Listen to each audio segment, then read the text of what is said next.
Hear ye, hear ye, hear ye. All persons having anything to do before the Honorable, the Justices of the Appeals Court, now sitting at Boston, within and for the Commonwealth, draw near, give your attendance, and you shall be heard. God save the Commonwealth of Massachusetts. Court is open. Please be seated.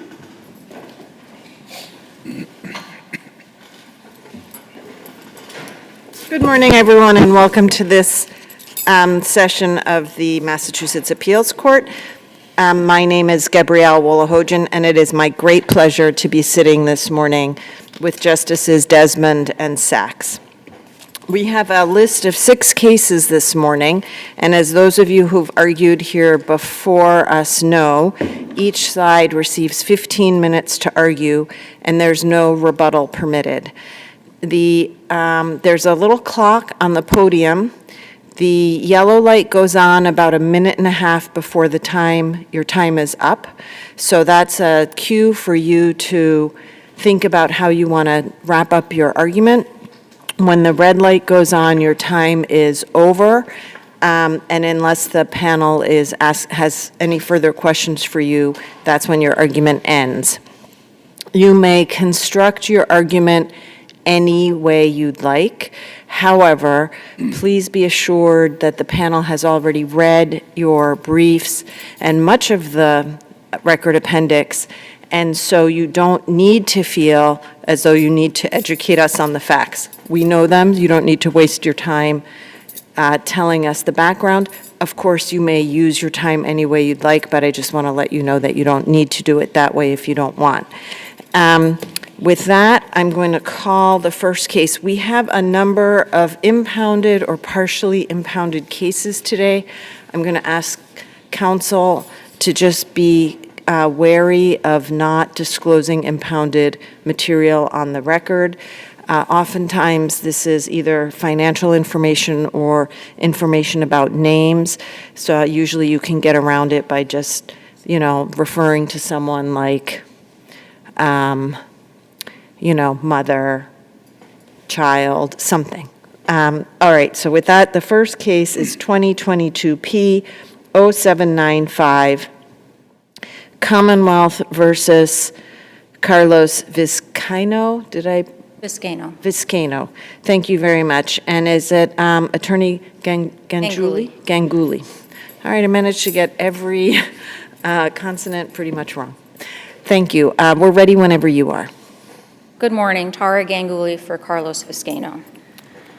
Your Honors, the complainant in this case, who I will refer to as V, testified at trial that she did not believe that the grand jury process had been fair to her. Her grand jury was, quote, not the whole of the words that she wanted to say. She, quote, couldn't speak freely at the grand jury, and when she spoke to the government, it was, quote, like they didn't care what she had to say. But she said she never felt pressured. She went back and forth a little bit, but I think on the whole... Where there's conflicting evidence, was the judge entitled to find, whether she did or not, I know is part of your argument, but wasn't she entitled to find that the testimony wasn't coerced? Where there is conflicting evidence, yes, I believe she would be entitled to find, but my main argument is that she did not make the proper findings. At the time that she testified before the grand jury, was the defendant in custody? He was not in custody at that time, no. Was he in the state? Excuse me? Was he in Massachusetts?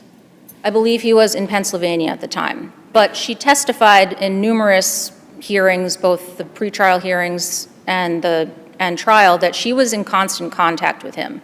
So while she did say, yes, I'm afraid of him, she also said that they were in constant contact, they fell asleep on the phone together. This was that type of relationship. When you say afraid of him, was she afraid of him or was she terrified of him? I don't know.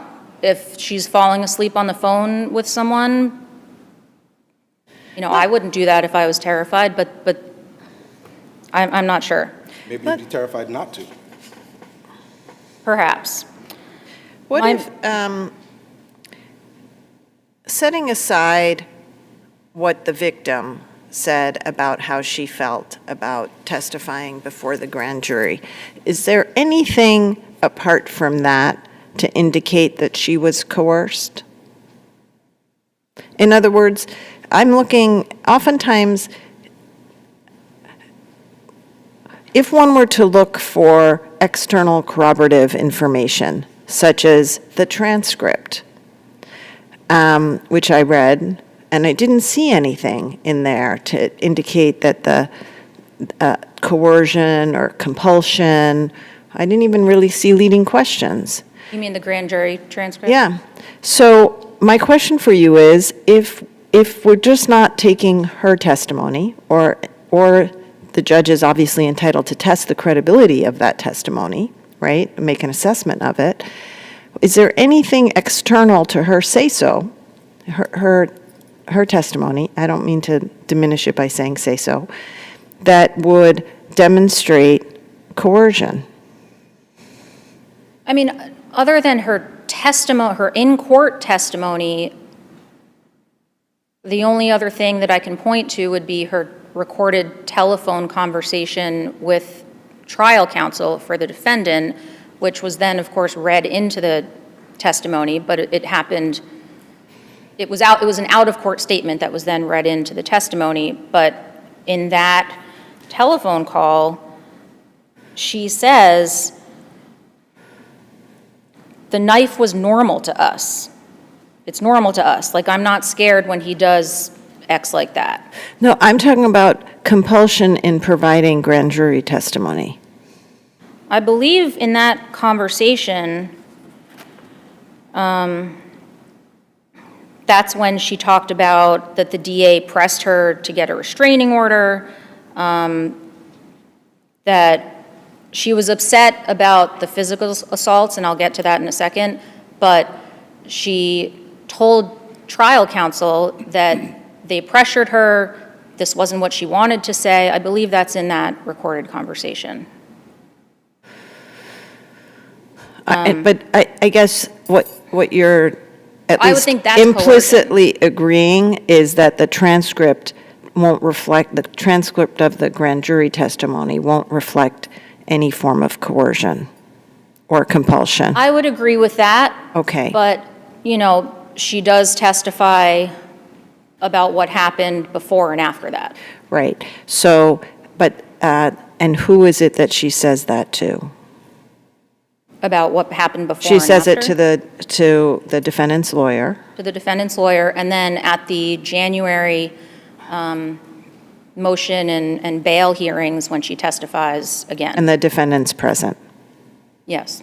Right. So from that, why couldn't the judge conclude that her testimony, when she feels that it's either directly in front of the defendant or to his lawyer, might be different than what she actually felt? I suppose the judge could conclude that, but again, I don't think the judge made the conclusion. Well, what do we do with the idea that maybe it was implicit? I don't think that this case is like DePina or like Ferreira, which I cite in my brief. In DePina, the court said that the voir dire evidence of the witness supported the implicit finding. In Ferreira, the court said that the evidence did not support the implicit finding. Right. Here, So the judge had the grand jury transcript, right, at the point she's making the finding. So that grand jury testimony transcript would support the implicit finding because there's no evidence of coercion from it. then if that's the assumption, which Your Honor is not an assumption, but if that's the thought that Your Honor is having, then my question has always been, then why did she instruct the jury multiple times that they had to make this finding Sure. of the absence of coercion? This was I understand that, and that's a good point, because certainly Days doesn't require No. that the jury be allowed to do that. In fact, it seems to me like many other evidentiary questions, the judge is to make the preliminary threshold factual determinations. And then after that, once it's in evidence, then it's in evidence, Right. and they can use it. So I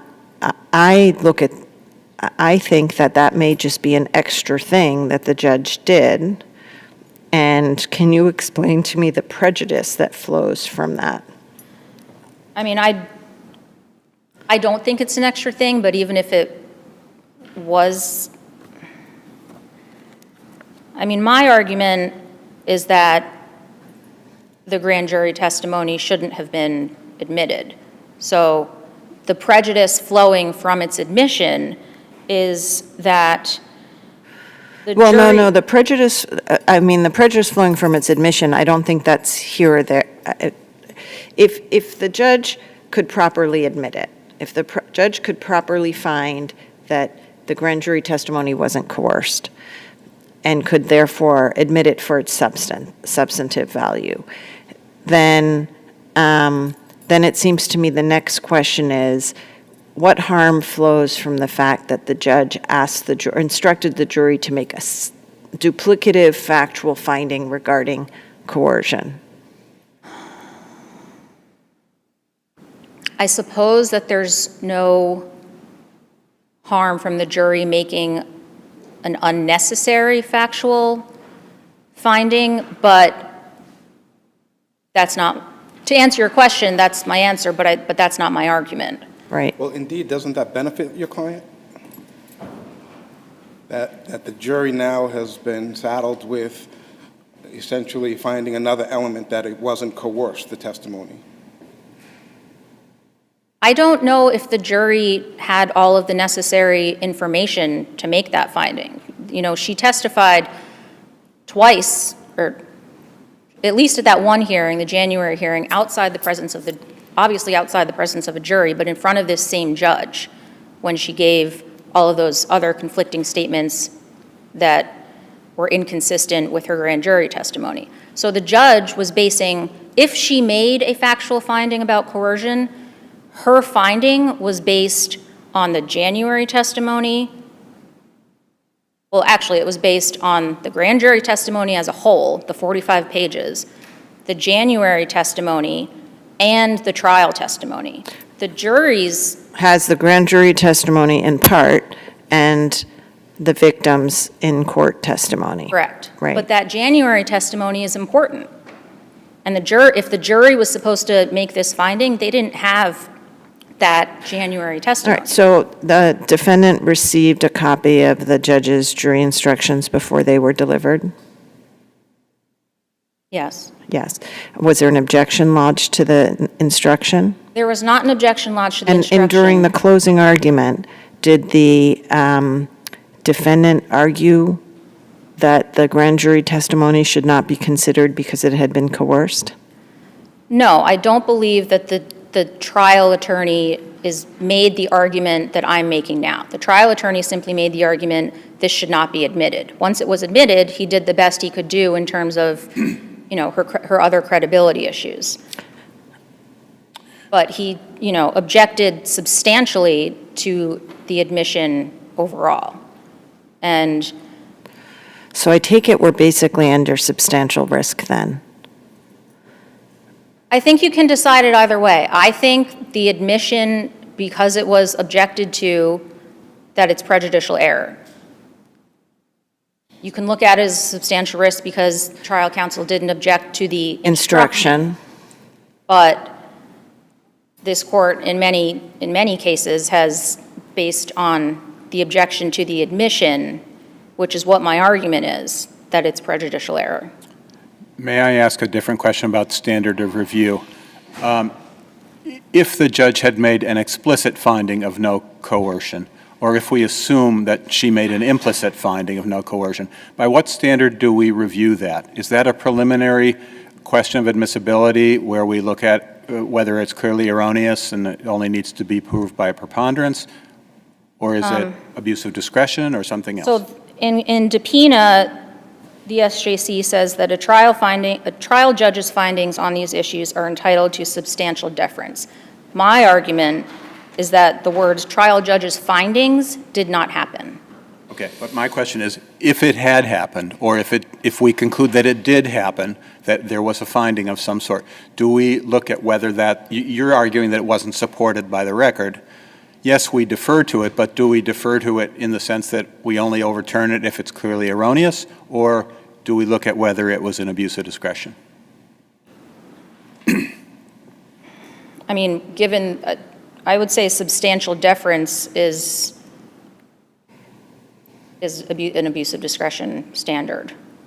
But again, I don't think that she made the findings. I take it your argument is maybe twofold. The first is that the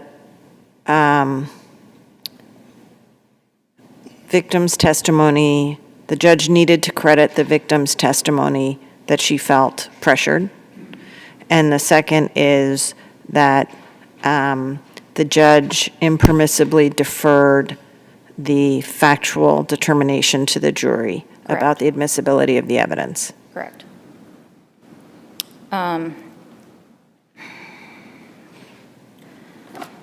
Just back to the prejudice for 1 minute. If the court were to adopt my argument that the judge did not make the appropriate finding and that she essentially offloaded it to the jury and that it was error, the prejudice, even though all of the motion, the day stuff was about the rape charges and he was acquitted of the rape charges,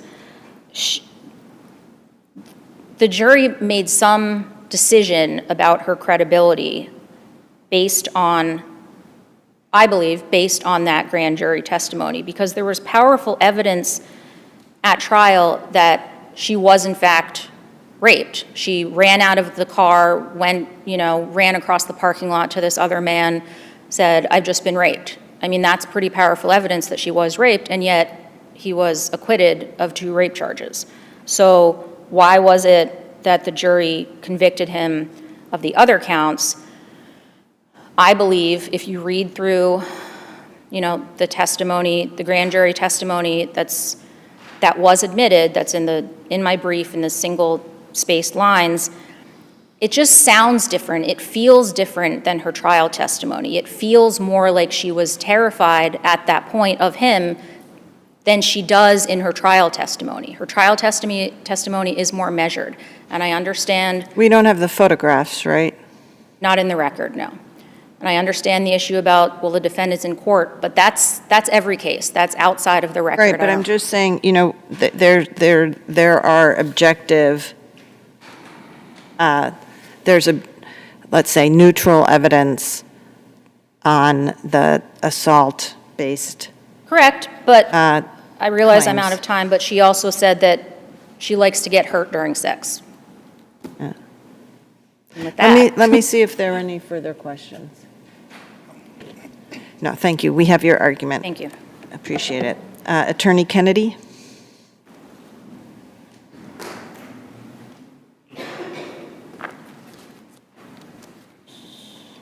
Good morning. May it please the court, Nathaniel Kennedy for the Commonwealth, asking you to affirm the defendant's convictions.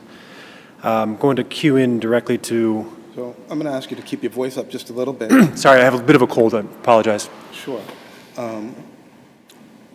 So if we presume that the judge implicitly determined that the grand jury testimony was not coerced, why would she instruct the jurors to make that determination? As I indicated in my brief, I believe she was equating the issue of coercion and the evaluation of the evidence to humane practice and voluntariness.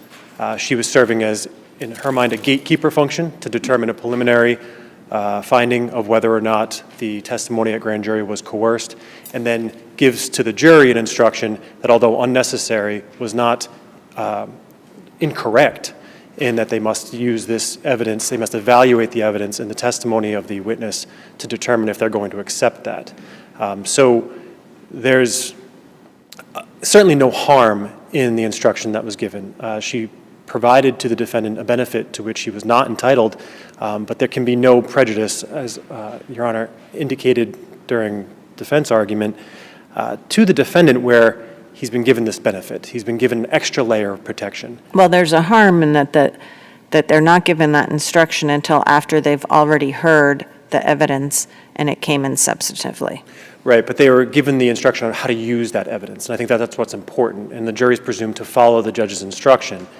And really, I guess we're starting out with the idea that this may have been entered in error. I think Commonwealth's argument is clearly that this was not an error. The admission of the grand jury testimony was not error, so we don't even need to get to prejudice. But if we are talking about prejudice, looking at the instruction and that the way that the jury used... When did the instruction first come to the attention of the lawyers? I believe there was a preliminary discussion, there was a lot of discussion throughout the entire proceedings about day. That's throughout the record. And the judge tells the parties, I'm intending to give this instruction to the jury. Is that before the judge has made the determination to admit the evidence? I believe it is. I don't know the exact sequence of events on that. I think so too. And so why isn't that an indication that the judge misunderstood that she herself was to make that factual evaluation regarding coercion? I don't think there's any reading of this record that could indicate the judge didn't make a preliminary finding. Well, if she's already talking about an instruction, leaving that determination to the jury, that would be an indication. I don't believe it's an indication that she didn't make the preliminary finding herself. I think she was adding that extra layer of protection, which was, as I said, unnecessary.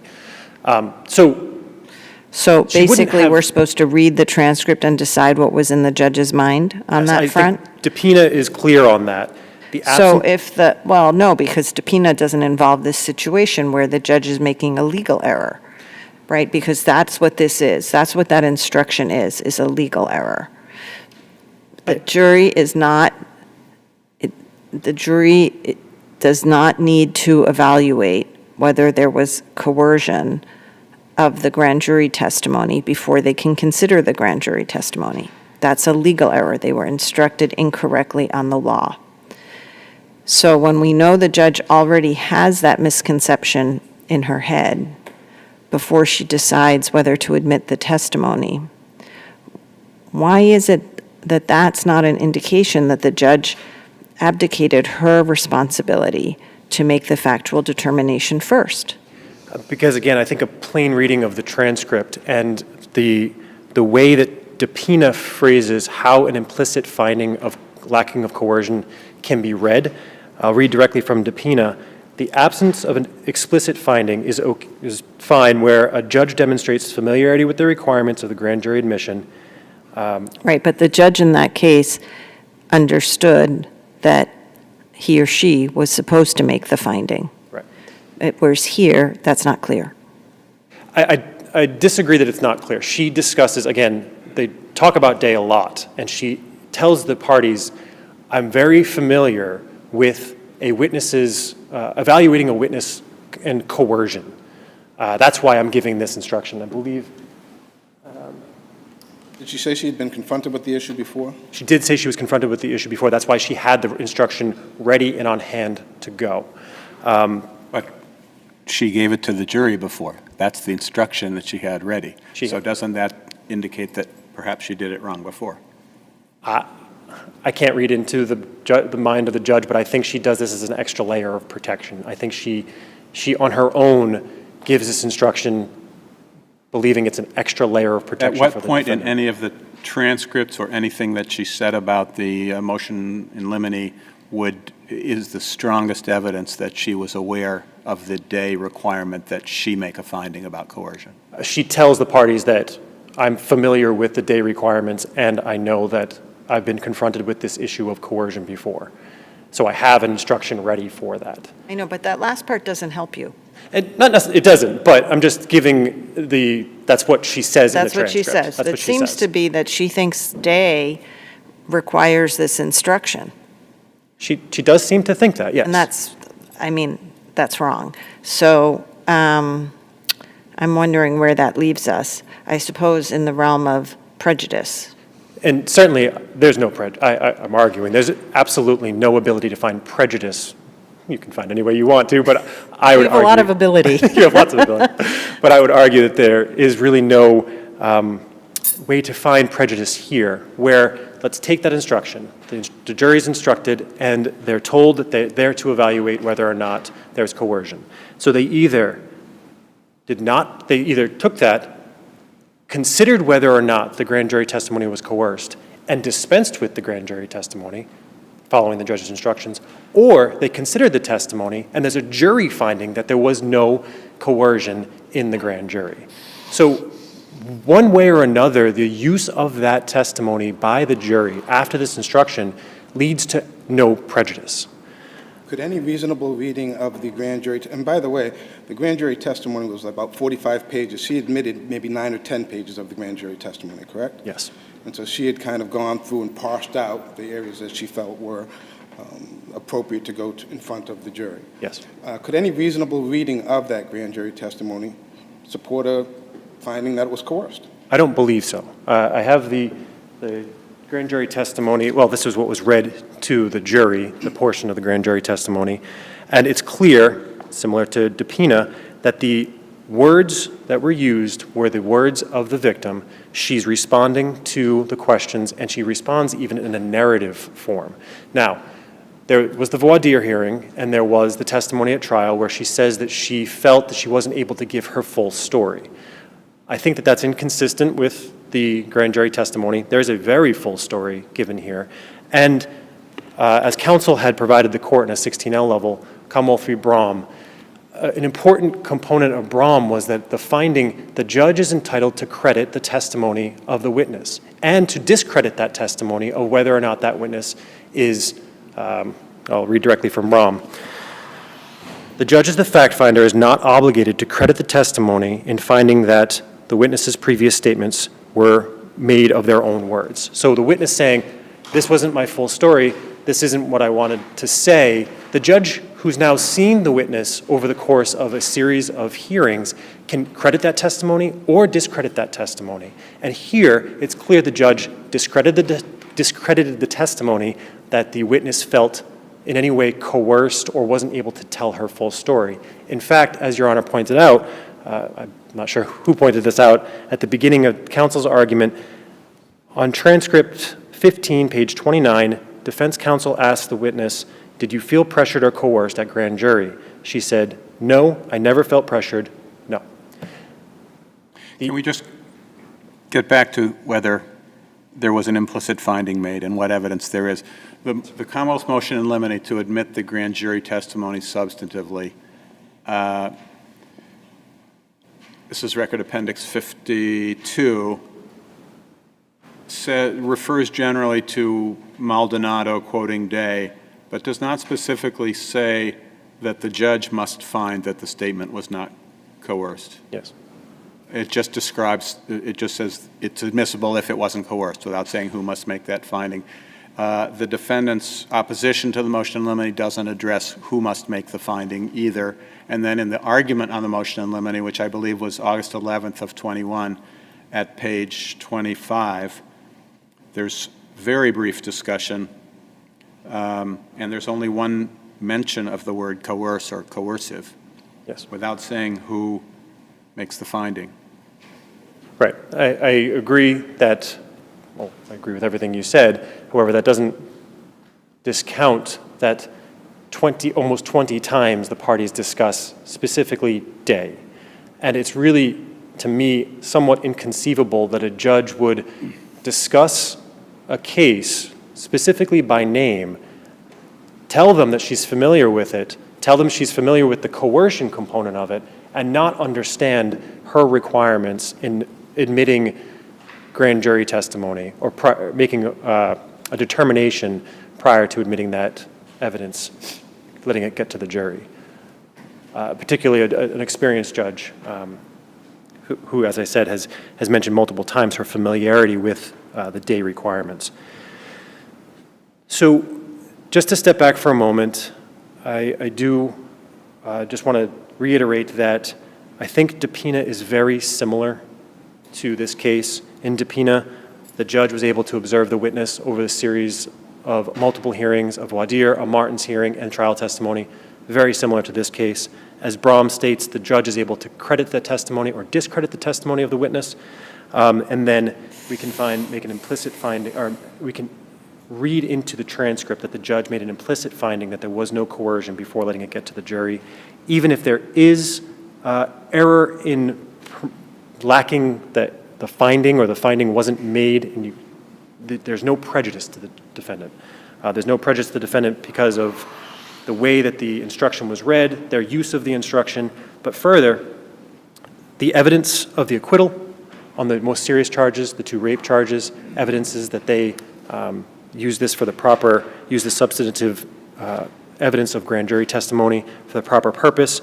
And similarly, the strong evidence of the assault and battery, the domestic assault and battery, and the assault dangerous weapon, the corroborative evidence, the video, the visible injuries on the victim, her excited utterance, all of that demonstrates how this, if this was error, there is no prejudice in that error. One further question? Yes. Well, perhaps there's more than one, but I'm looking at Day. Does Day itself say that the judge must find there was no coercion? I don't see that. Is that only in some later case? And I get where I'm headed is if the judge says, I'm very familiar with Day, but Day doesn't say who must make the finding, then where does that leave us? I'm not sure. I think I wrote in my brief how Day was developed, and then McGee is a 2015 case, and it says it must be clear that the statement was not coerced and was more than a mere confirmation or denial of the allegation of the interrogator. McGee still doesn't say who makes that. It just says that it must be clear that that was not a coerced statement or the words of the interrogator. It seems weird, though, that it wouldn't be made before the evidence is admitted. I'm sorry? It would seem weird if that assessment weren't made before the evidence was admitted. I agree. So that seems to suggest that it would need to be made by the judge. I agree. I agree with that. I think The the evidence judge. have otherwise come in to impeach? I'm sorry? Would the grand jury testimony otherwise come in to impeach, if not used substantively? I believe, certainly, that the prosecutor would have been able to impeach the witness with her prior inconsistent statements, yes. Does they require that the judge make an explicit finding? I don't believe so. I think that's why DePina clarifies that an implicit finding is permissible. If there's no Let further me questions. see if there are any further questions. I think we understand your argument. Thank you both. And with that, the case is submitted. Thank you.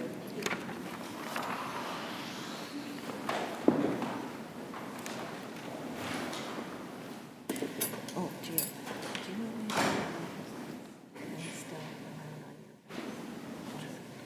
because you have a cold, so you want to wipe it down before someone. Maybe we can tell them before they approach. Yeah. Before you approach the podium, the table's fine, but the previous counsel indicated you had a slight cold, so we just want to see if we can wipe down the podium for you. Came in just yesterday. Oh, great. No, Juvenile, gotcha. Thank you. Thank you so much, Gio.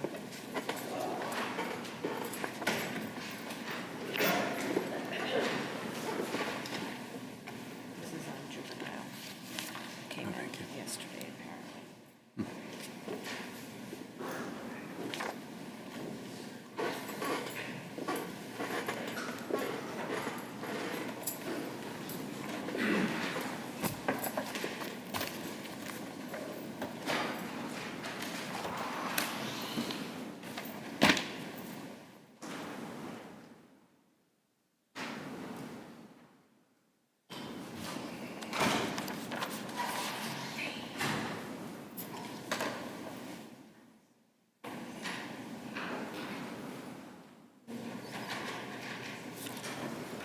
Thank you, Gio.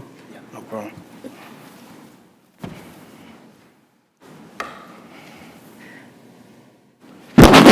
And maybe just over at the Commonwealth. That's the side that he sat on. Thank you very much.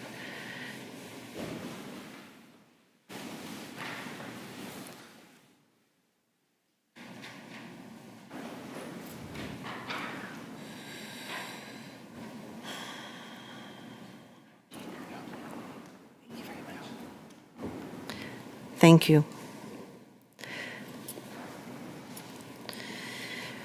All right, the next case is 2022 P0804, Commonwealth versus LYS Vincent.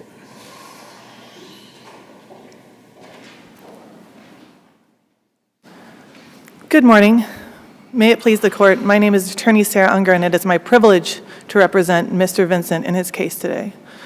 So the two main problems with Mr. Vincent's conviction are that it was based on evidence produced by an improper search of his vehicle, and also that there simply wasn't sufficient evidence to convict him of the crimes charged. Now, I'm going to first address the lack of probable cause in the search warrant. This case, this was mere presence. If you look at the four corners of the affidavit, here's what the search warrant said. It said that Mr. Vincent... Your presence of what or who?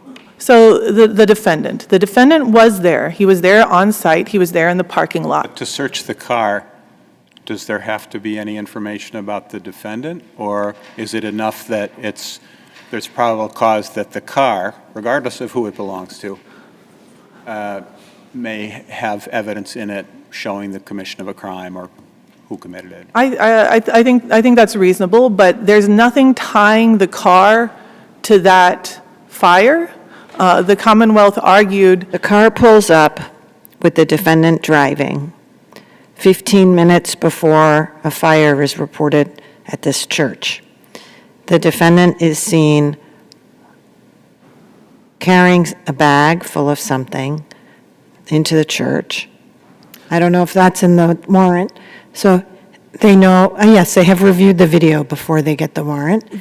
They see him take something and walk towards the church. He comes back out. He leaves. 3 minutes later, there's a call to 911 about the fire. Why isn't that enough? Oh, and it's 10 o'clock at night, not a time when normally people are going to church, and he's a parishioner and a deacon in the church. Why isn't all of that enough to get you probable cause that evidence of the crime might be in that car? Because, Your Honor, that sort of post facto view of the affidavit, when you look at it as phrased, it doesn't say he's walking, so he's walking toward the Red Tavern, and the affidavit says this is a multiple tenants are in here. Sure, what's the definition? You don't need to exclude every other possibility, right? So what's the definition of probable cause? Right, but you still need a common sense reason. This is a reasonable expectation. And the affidavit does not say, it does say this is a parking lot. It doesn't say this was the only car that night. Now, we know later from the video that it wasn't. But when you're looking at the affidavit, the officer doesn't say, and you know he would have said if this was the only car in the lot that night. The officer doesn't say this was the only man. Again, you don't need to exclude every other possibility. That's true, Your Honor, but if you take... What is the definition of probable cause? You need to have a reasonable expectation that there is evidence in the place to be searched that is going to tie to the crime of which the defendant is accused. And here, even though you don't need to discount every other possibility, here, if you apply this logic that there was probable cause just because this car was in the parking lot at that time, and the man may have been carrying something toward the church. The affidavit wasn't clear. It said he may have been carrying a bag. And he returned to the car afterwards. Yes, Your Honor. If you're assuming that's correct, then there would have been probable cause to search every car and every person in the lot that night. Maybe if they had the same timing.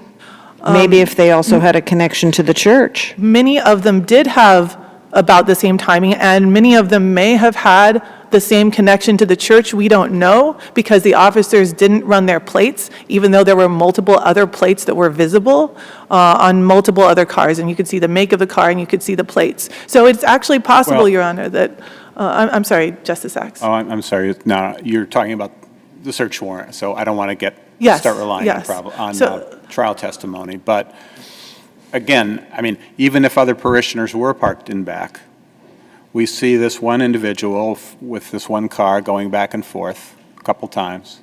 Not in the affidavit. You see, the affidavit describes him going in, maybe carrying a bag, and coming out. And that's it.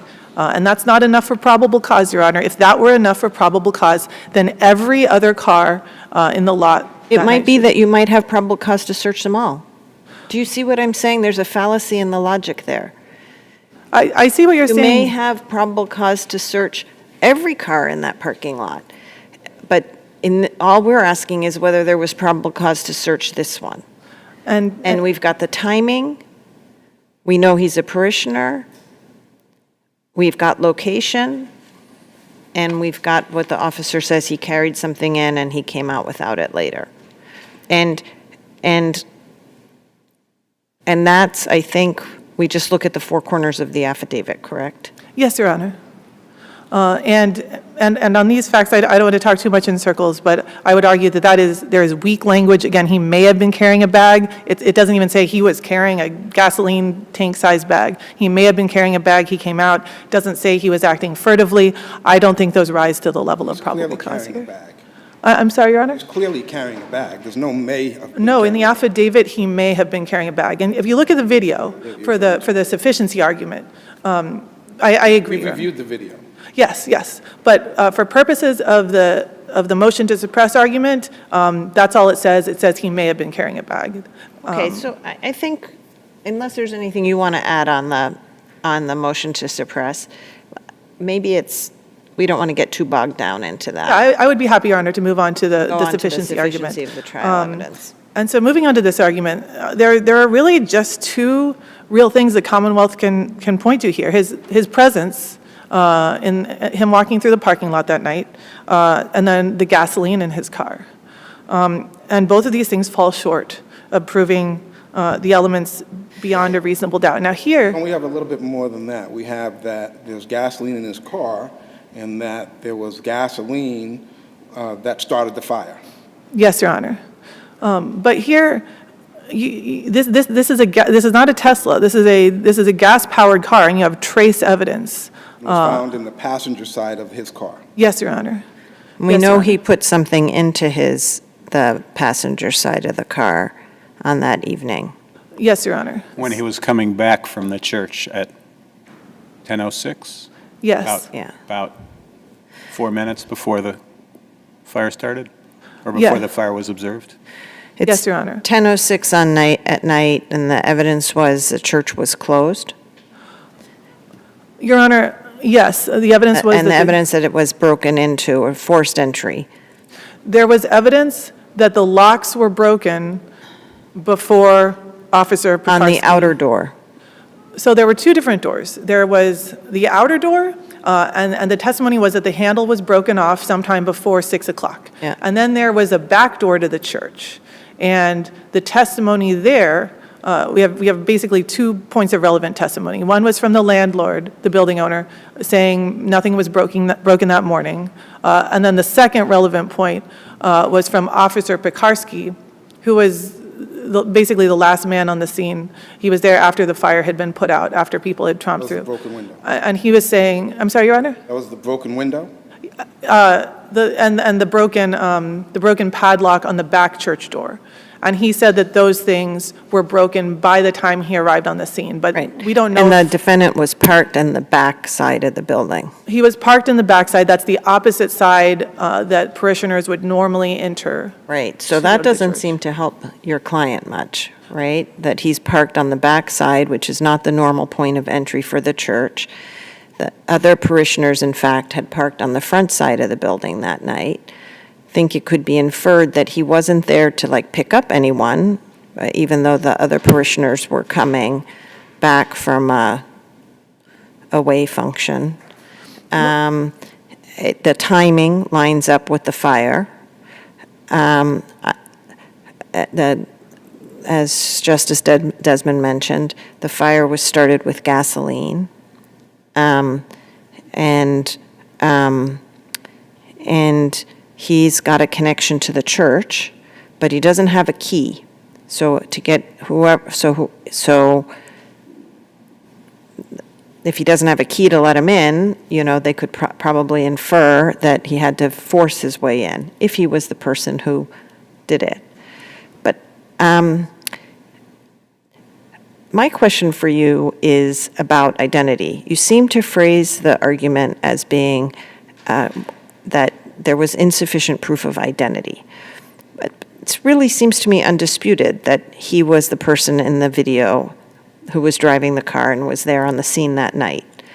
I see the question more as being, was there sufficient evidence to be that while he was there that night, that he set the fire?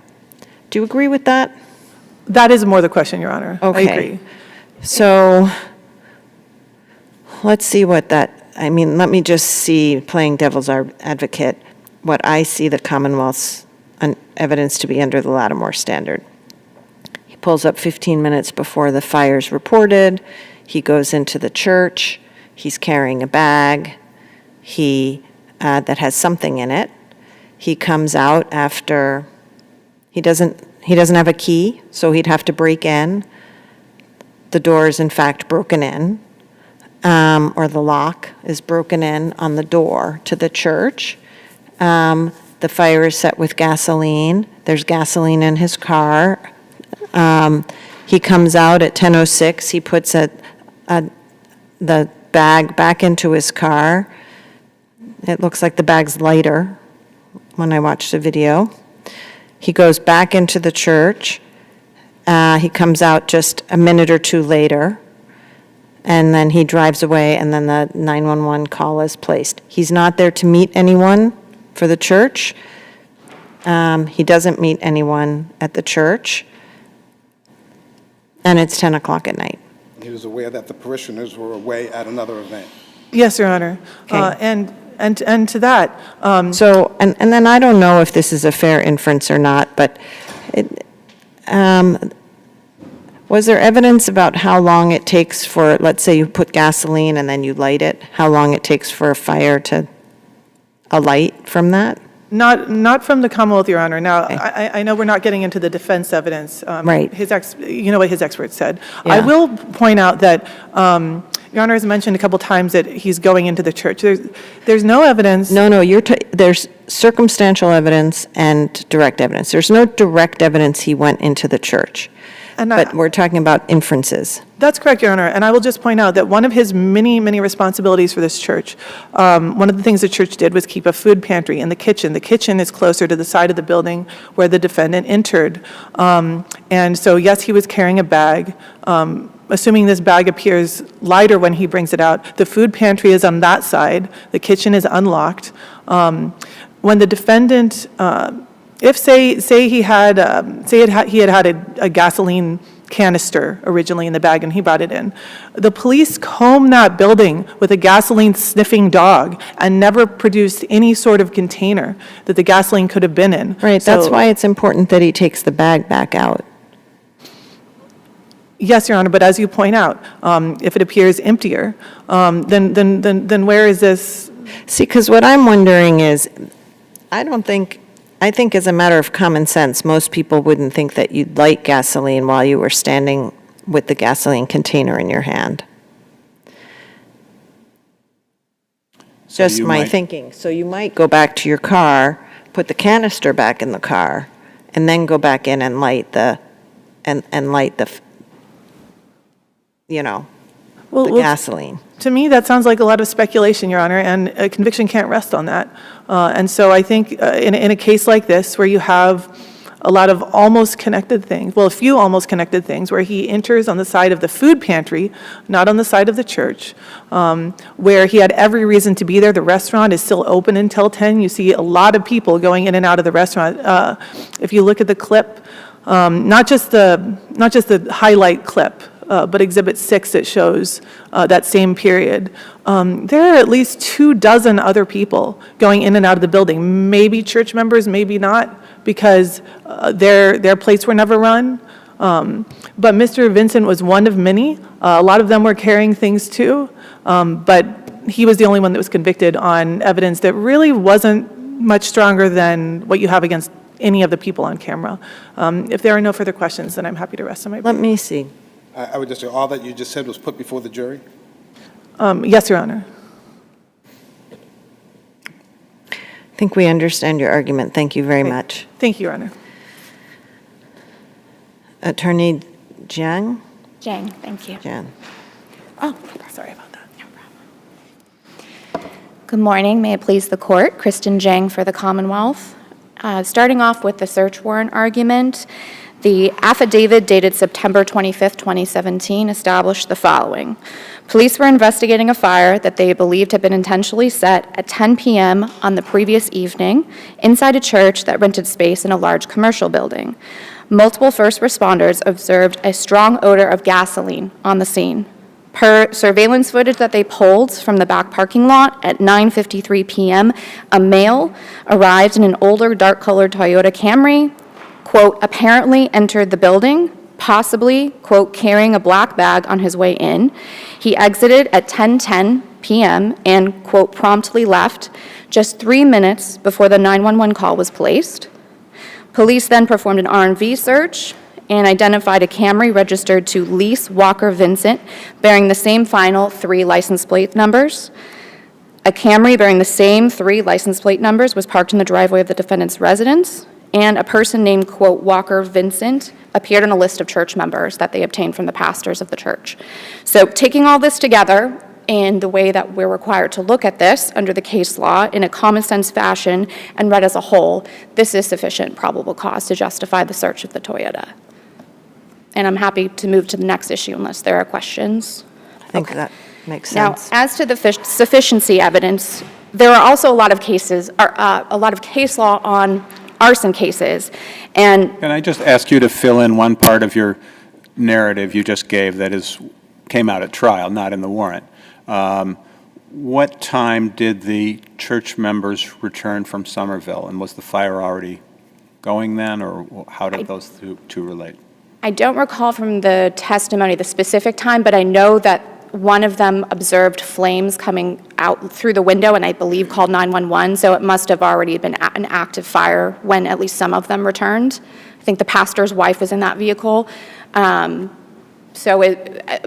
And just reading between the lines of the testimony, I think the fire department was first alerted to the fire because the sprinklers had gone off. So when the first responders arrived, most of the fire was already extinguished because the sprinklers had gotten rid of a lot of it. So again, reading between the lines, that was probably the first indication to the fire department that a fire was active in the building, not necessarily witnesses from outside seeing the flames. You know the pastor was still in Woburn at the time that he got the first call? Yes, I believe that was the testimony, one of the pastors, yes. So in arson cases, proof is usually based on a web of circumstantial evidence. It's very rare to have direct evidence of an arson case. It does seem to me a little bit odd that there's no explanation for the act, whether you want to call it motive or background. It is odd. I'm not denying that. The case, I'm not saying there was no evidence. Sure. But it's not the strongest case. It's not. It's not. There was no evidence of motive. We do have that his connection to the church, so he does have a personal connection there. We do have evidence about certain things on the scene that seemed like it was personal, and it was not someone it was not just like a stranger coming in and wanting to burn down that particular place. The fire was limited to the church. It didn't extend to any other part of the building. There was some evidence that most of the damage was concentrated in the altar area. These things indicate to me that it was personal, so it probably was someone that was some sort of connection to the church, which the defendant had. We also had evidence the defendant knew everybody would be away from the church that evening because The defendant's connection to the church seemingly was all positive. that's all the evidence we have, yes. That they had taken him in, that the pastor had helped him buy the car, that he had some responsibilities within the church by announcing the events and acted as a deacon. Yes. It didn't seem to reflect any animus. I agree. So that piece is missing. I agree, but it's also not something that the Commonwealth is required to show. We're required to meet all the elements of the crime, and motive is not one of them. As I kind of summarized under the search warrant argument, the timing was very suspicious here, that he arrived so shortly before the fire. He left just before emergency services were called. Investigators pretty quickly concluded that it was likely gasoline used to start the fire. Gasoline residue was detected on the passenger floor mat of his vehicle. And also, again, this isn't on its own determinative, but Pastor Dornison testified that almost every other member of the church called him to talk about the fire the day after it happened, and he never received a call from the defendant. And I'm happy to answer any other questions. Do we know if the kitchen is in the interior of the church, or is it just in the building outside of the church proper? I don't want to misrepresent the testimony. I don't recall specifically. I would guess it would be separate, but that would just be a guess. And if there are no further questions, I'm happy to rest on my brief. I don't see any, so thank you very much. Thank you very much. The case is submitted. For those of you who are waiting for further cases on the list, we will take a break after this third case of about 10 to 15 minutes, so you can plan ahead, and then we'll come back and we'll do the last three cases of the morning. So the next case is 2021P 1113, Commonwealth versus Juvenile. I'm going to remind everyone that this case is impounded. Please don't use any names.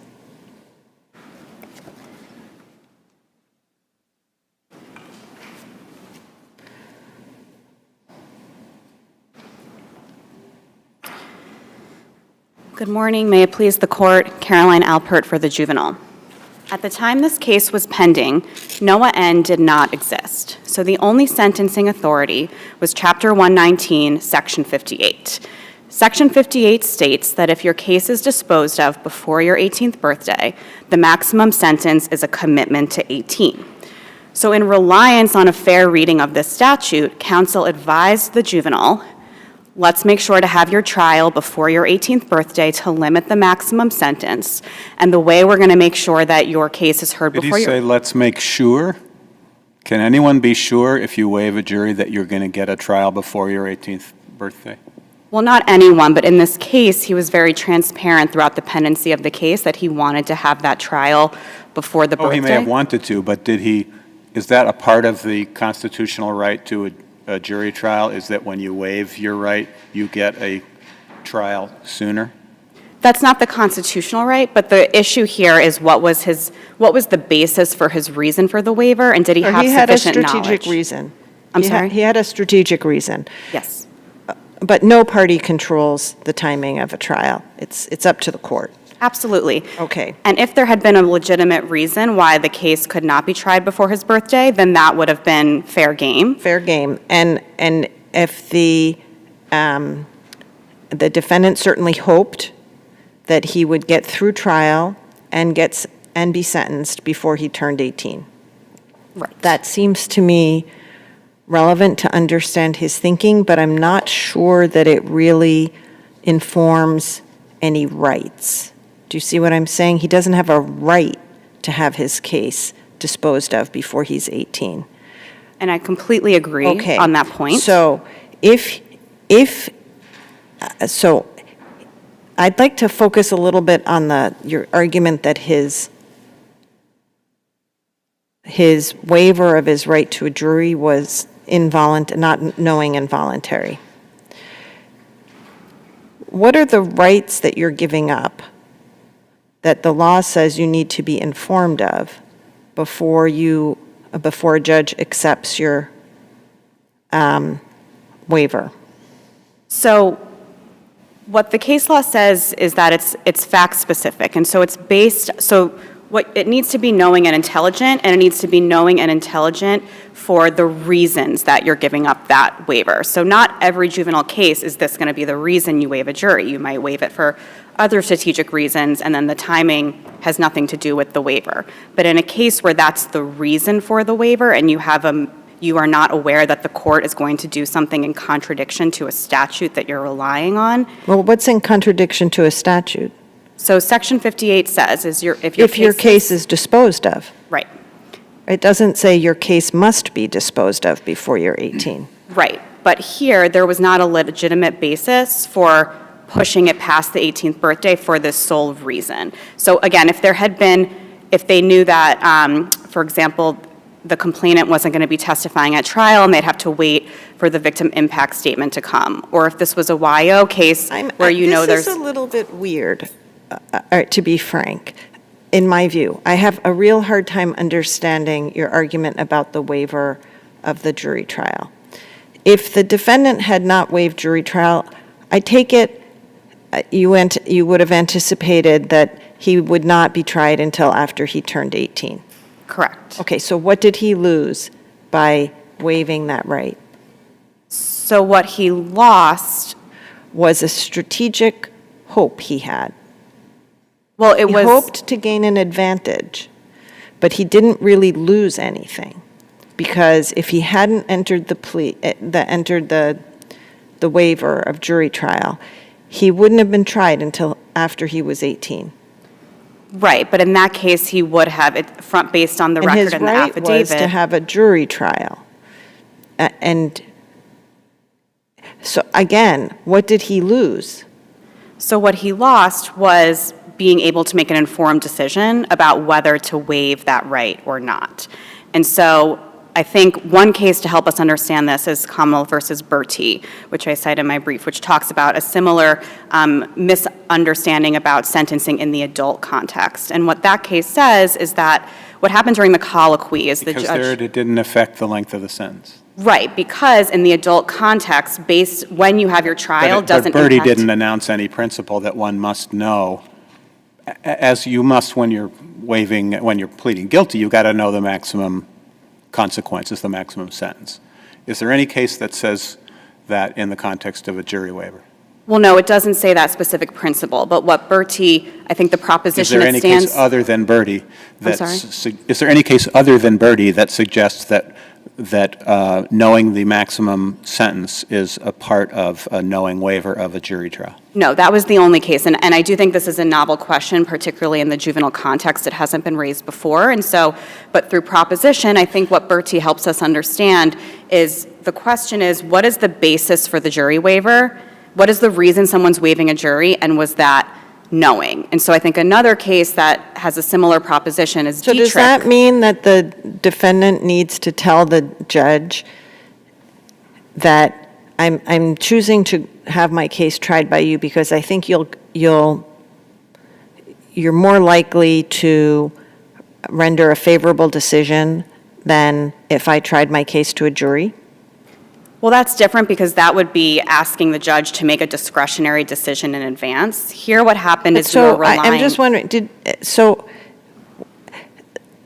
I'm struggling with this because what did the judge do wrong in accepting the jury waiver? So the judge did nothing wrong. Okay, so we only review our errors. So if the judge did nothing wrong in accepting the jury waiver, then who did something wrong? Well, sorry, there's one other thing I have to answer before I can answer your question. I am going to get to it, which is that the judge didn't do anything wrong if she then proceeded to follow Section 58. When she later then said, I'm going to suspend the sentence. I think this is the heart of the issue here. So it helps me because I also don't think the issue here is an error in anything the judge did with respect to accepting the waiver of the jury. I think your real case and your real argument is around the judge erred in allowing the continuance. Yes, but I think that then retroactively nullified You're going to have to waiver. explain that to me because I'm going to need some legal basis for that. What if the judge had accepted the waiver and then, because of other business of the court, decided to try the case jury waived on half days, and therefore it went over past his 18th birthday? Nothing inappropriate about that, right? No, although perhaps if it became apparent to counsel that the trial was no longer going to occur before the birthday, perhaps they would have gone before the judge and said, I want to try to withdraw that waiver. Perhaps, but I nothing think, inappropriate about that. Sure, but I do just want to point out from the record. And Juvenile's counsel had the ability to ask the Commonwealth and apparently didn't. Well, no, counsel brought this up multiple times throughout the pendency of the case. Right, At the dangerous. but maybe the wiser thing to have done would have been to ascertain what the Commonwealth's position was going to be before advising the client to waive the jury trial. Well, I think it would be strange to ascertain if the Commonwealth is going to move for an illegal sentence, because this, at the time, this was an illegal Just moving for a sentence. continuance. Well, they were moving to continue, not for a reason that would fall under Rule 10. They're moving to continue for the sole purpose Okay. of obtaining the longer commitment, which is not contemplated under 58. All right, so fair enough. So what I take your position to be now is that the judge did nothing wrong at the time she accepted the waiver, and counsel did nothing wrong at the time he or she recommended to the juvenile to tender the waiver. Correct. It was only Okay, so there's later maybe when- nothing for us to review with respect to whether the waiver was knowing and voluntary. Well, I disagree, because I think that's something that then occurred later that showed that Took the client- Commonwealth took the juvenile and his counsel by surprise. Yes, after the juvenile and counsel had Okay, put so on the what record. is your best case that something that occurs later, that is like a strategic miscalculation, rendered the earlier tender of a waiver of jury unknowing and involuntary? Well, off the top of my head, and perhaps I need to look for a better one, but I would again point the court to Dietrich, which is kind of the flip side of this. What happened in Dietrich is that the defendant waived his jury, assuming that making a strategic decision based on what he thought the evidence was going to be. And then later, one of the co-defendants struck a deal with the Commonwealth and decided to testify against him. And what the court said there is that that did not nullify the waiver because that was a foreseeable occurrence. It was foreseeable that that would happen. The defendant was aware that the Commonwealth was trying to strike deals with people. So that should have been properly part of the strategic decision. But again, here, when you look at Section 58, and also when we look at NOAA N, which ultimately analyzed this type of continuance, this wasn't something that could have occurred. NOAA N wasn't a thing. So we assume that people are going to be following Section 58, particularly when counsel was transparent over and over again. His birthday's coming up. I want the trial before the birthday. It was clear to everyone what he was doing. If the Commonwealth at that point was concerned about sentencing, they could have raised it and said, well, I want everyone to be aware that I'm going to be seeking this different sentence. And so that was not foreseeable. But that's, are you saying the Commonwealth had that obligation? And what would we do here, even if they did have, Well, again, it's bizarre. you haven't made that because- argument. Will be strange to say, again, that they have the obligation to say, I'm going to do this Both weird thing. counsel are doing what they're supposed to be doing. They're making strategic decisions. Well, I don't think the Commonwealth is doing what they're supposed to be doing. I think Okay. that the day that it gets adjudicated, it's ready for sentencing. They have a sentencing hearing. The judge says what the sentence is going to be and then merely suspends the execution for the imposition until after the day. So, Right. so I don't My want to argument- I don't want to get you all bogged down in the argument about the jury waiver. So maybe you can, for purposes of moving forward here, assume that we were to find no error in the judge's accepting of the waiver of the jury. May I ask, before you get too far into that, it's sort of a housekeeping question. We were just furnished with a 16L letter citing a case that was decided yesterday. yes. Which I understand found certain aspects of the case moot. Are there any other cases pending that you know of that address the issues that are before us today? I'm not aware of any other cases. Okay. And then at some point, I hope you'll discuss in this case, you and the Commonwealth have agreed that the case is not moot. The panel in the unpublished decision yesterday found that the case was moot. If the case is not moot, then why shouldn't we remand to the judge if we conclude that that NOAA applies but wasn't followed? Why shouldn't we remand for the judge to do it? So primarily because that would be an ex post facto law. So it would be a new sentencing enhancement that we would be applying in the past that didn't exist at the time. So again, at the time, the clear reading of 58 is that if it gets resolved before 18, maximum commitment to 18.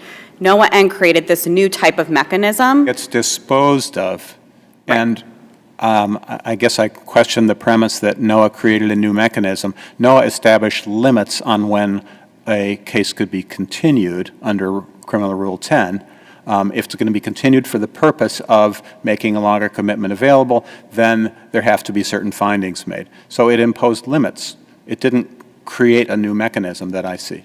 Well, it did write out an entire type of hearing that needs to occur. So an evidentiary hearing The Commonwealth has the burden. They need to prove by clear and convincing evidence. So all of these things that no one would have known that this type of hearing could even occur prior to Noah N. Well, the judge got awfully close to it, even without the benefit of Noah N. There was an evidentiary hearing. The judge focused on the right issue, which is really a protective one for the juvenile, rehabilitation. So the judge got pretty close. But I do agree with you, there's no indication that the judge used or knew about a clear and convincing evidence standard.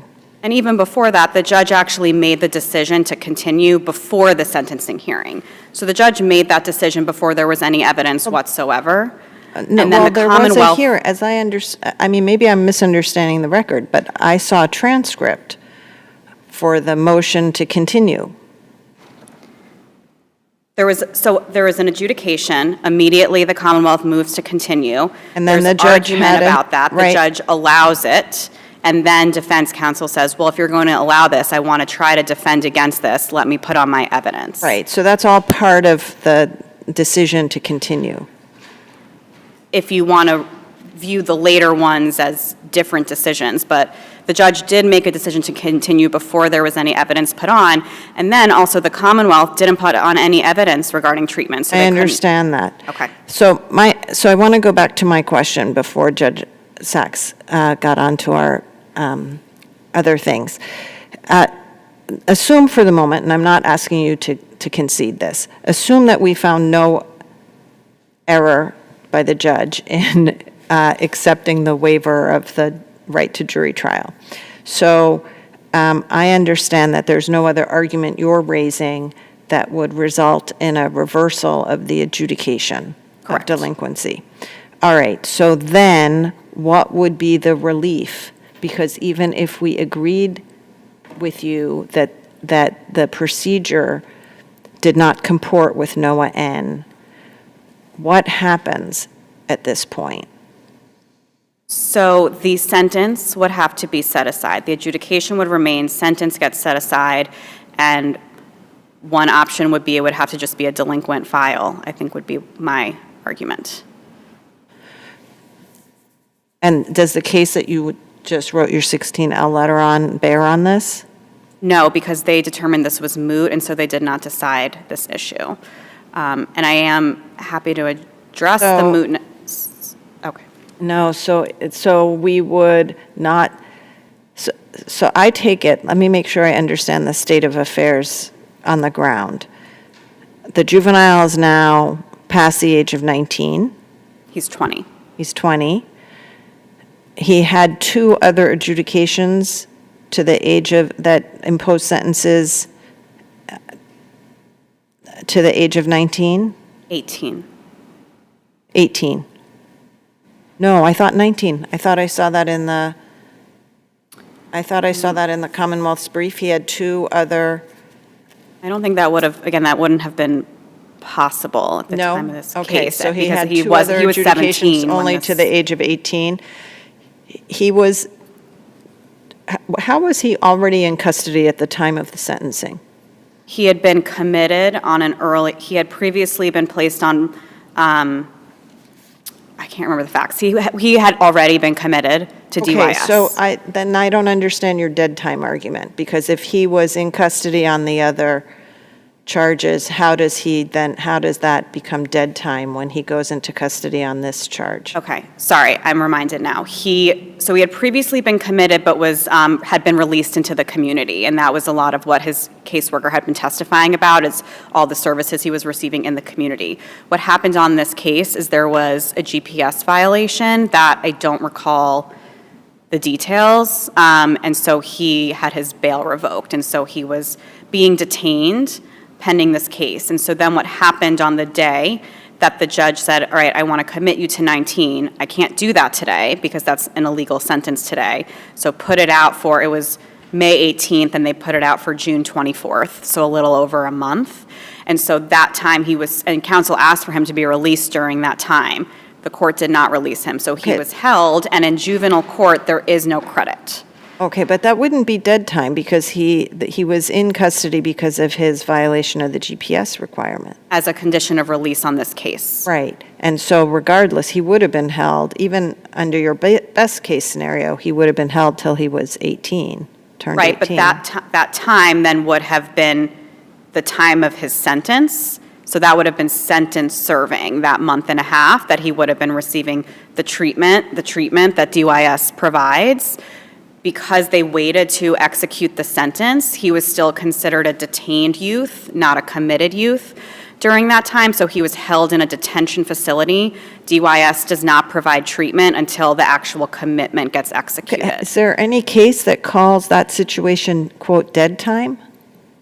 Well, this has been challenged in Commonwealth versus Terrell, which I do believe I cite in my brief, where it was challenged as a constitutional issue, kids serving dead time, because a juvenile court actually wanted to credit that time, and the SJC said, no, we're not going to credit that time. So they're detained without treatment until the commitment goes into effect. And then one other factual question. I understood from the record that the juvenile did not actually remain committed till he was 19? So what happens is that you get committed to 19 and then you go into DYS custody. Yeah. DYS then they have a procedure, they call it grid levels, where they determine how much time you're going to spend in a locked facility. And then they essentially get released, they call it community supervision, it's like parole, but they're still in the custody of DYS and subject to their conditions and can be revoked and pulled back in. So they're committed until age 19, but it's ultimately up to DYS how much time that's locked facility. Okay, and here he was released at some point? So on his earlier commitment, he had been released into the community. He was attending school, attending therapy. He submitted a glowing letter from his teacher. So he was doing very well in the community. And not to circle back, but just in terms of the judge's decision. No, but after he turned 18, he was released again. I don't think that's in the record on this case. I thought there was a reference to it somewhere, but I think it was in the Commonwealth's. I'll have to go back and check that because I don't think we would know that based on the record that we have here, which would have just gone up to the day that he then gets committed to 19. Okay. Let me see if there are any further questions. Just one question about mootness. Is there any case saying that the possibility that someone will be convicted of a future crime for which the punishment could be enhanced? Is the possibility of committing a future crime for which punishment could be enhanced by some factor that's in play in this case, can that alone save, can a dispute over the enhancement factor save this case from mootness? We're not talking about a probation violation. Mm-hmm. We're not talking about a conviction. We're talking about a continuance based on a finding, and assuming that we reach this conclusion, that the juvenile was in need of the extended commitment. So I think the question, it's not about the continuance, it's about inherent in the continuances, as Your Honor pointed out, the finding that he needed it. And so what I point to is matter of a minor, which talks about Section 35 commitments, which is slightly different, I concede, but the point being that if that could be used against the person in a future court proceeding. But we're not going to be facing a future juvenile commitment here. But if he goes to adult court and they look back and see, oh, you were a kid that needed an extra year, I do think that that could factor into an ultimate sentencing decision by that court. And what matter of a minor also talks about is just the importance of stigma and reputation of that goes along with these types of findings. Okay. You agree that the judge didn't continue it to punish the juvenile? I think there's a lot of different words we use to talk about what happens to kids who are adjudicated and committed, and I know that there's language that says it's rehabilitation, not punishment, but I also cited to LYS W, which talks about regardless of what we call it, it's still a significant deprivation of liberty for these kids, and so I still think that a lot of these concerns apply. Sure, I understand, but the judge articulated why she was continuing it, and it was specifically not to punish him, right? Sure, but I still think if we're talking about, like, for example, a NOAA N finding, she would have had to find that the extra year was necessary. And I think given the evidence, again, there was no evidence from the Commonwealth, it was all from the juvenile, and the court actually asked the DYS caseworker, what do you think he needs for rehabilitation? And what Mr. Mato said is he needs individual counseling, pro-social activities in the community, and family work. And so none of those factors are things that would support a necessary finding that he needs to be committed for an extra year.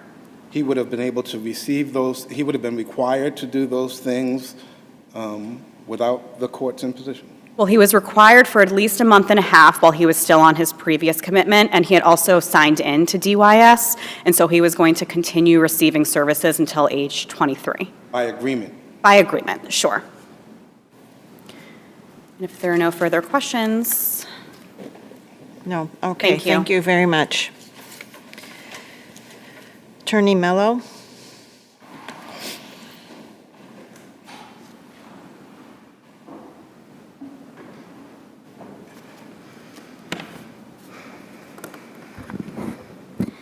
Thank you.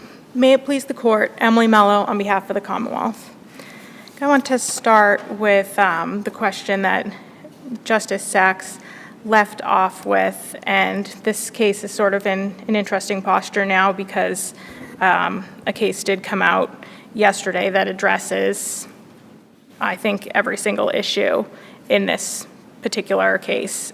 I know the Commonwealth, in our brief, I relegated it to a footnote, and I did concede that the issue was not moot. The panel in James J. took a different take, and An unpublished decision, I think in Leopold L., we said, which is a published decision, that it's not moot. so I think, and that's exactly what I wanted to address, I think that my interpretation of Leopold L. was actually incorrect, and I think that the panel got it right here. In Leopold L., I read it as they were saying the additional DYS commitment had the potential collateral consequences. But I think if you look closely at it, you'll see that what they are saying is that it's the revocation of probation that had those additional collateral consequences, not the actual commitment to DYS. And the distinction that was made in James J., which I think is a really good point, is because the DYS commitment is a rehabilitative measure, it does not have those same collateral consequences. And I would, in fact, agree with that, but I'm happy to address sort of the hearing that the judge did hold, because it's sort of interesting in this case, because even without the benefit of NOAA N, and even if this court were to find that the issue is not moot, the judge did hold an evidentiary hearing and make very detailed findings about her reasons for the continuance leading to the longer commitment. I want to ask you the same question that I asked your sister counsel, which is, assume we were to conclude that the judge made no error in accepting the waiver of the right to jury trial, and since that's the only challenge to the adjudication itself, that we would affirm the adjudication of delinquency. What then would be the remedy from the Commonwealth's point? And also assume that we concluded that, you know, the judge did not follow the requirements of NOAA N. Got remarkably close, but there's really no indication that, well, the Commonwealth didn't submit any evidence, and there's no indication that the judge applied a clear and convincing evidence standard. So let's assume that we were to find that it fell short of a NOAA N in allowing the continuance. What would be the remedy? Your sister suggested that it's to affirm the adjudication, but it would be filed. So I don't understand enough about that. Maybe the Juveniles Council would ask for. I don't think that and I don't know exactly what agreement we would come to at that point, but I think the sentence the DYS commitment to 19 would be set aside, I would think that we would have it be a DYS commitment to 18, probably deemed served. As a practical matter, and this goes back to the mootness issue, as a practical matter, there's nothing that can be done at this point. He's already 20. He's already received those services. What I'm wondering is, in NOAA N, the relief was to reverse the allowance of the motion for a continuance. Why wouldn't we just do that? And then I suppose everyone goes back down below and you argue whatever you're going to argue. Right, well, that's exactly what I'm saying. I'm saying you would find, I apologize, I wasn't clear. You would find that the judge did abuse her discretion, and the continuance would be set aside, and we would go back down. And the way that I understood it, and I apologize if I am misinterpreting, is that the counsel for the juvenile might suggest at that point that the appropriate sentence is just a delinquency filed. I don't know if we would agree to that, or if we would ask for DYS commitment to 18 or whatever, but as a practical matter, it doesn't matter. He's still adjudicated delinquent. There would be the max he would be able to get at that point, if the continuance was an abuse of discretion, is DYS committed to 18. He's already served DYS commitment to 19. So why is that not then that we would just deem the question of the continuance, the propriety of allowing the continuance, why doesn't that become moot? Although, see, this is what I don't understand. I haven't read, I just learned about the case this morning when we were on the bench, but, you know, the same circumstances were presented in NOAA N, and the SJC did not say the question of the continuance was moot. And I think that the reason they said it wasn't moot there is because this is such an important issue and it was capable of repetition. And this comes up all the time in the juvenile court situation. And the SJC, I think rightfully so, wanted to set out a...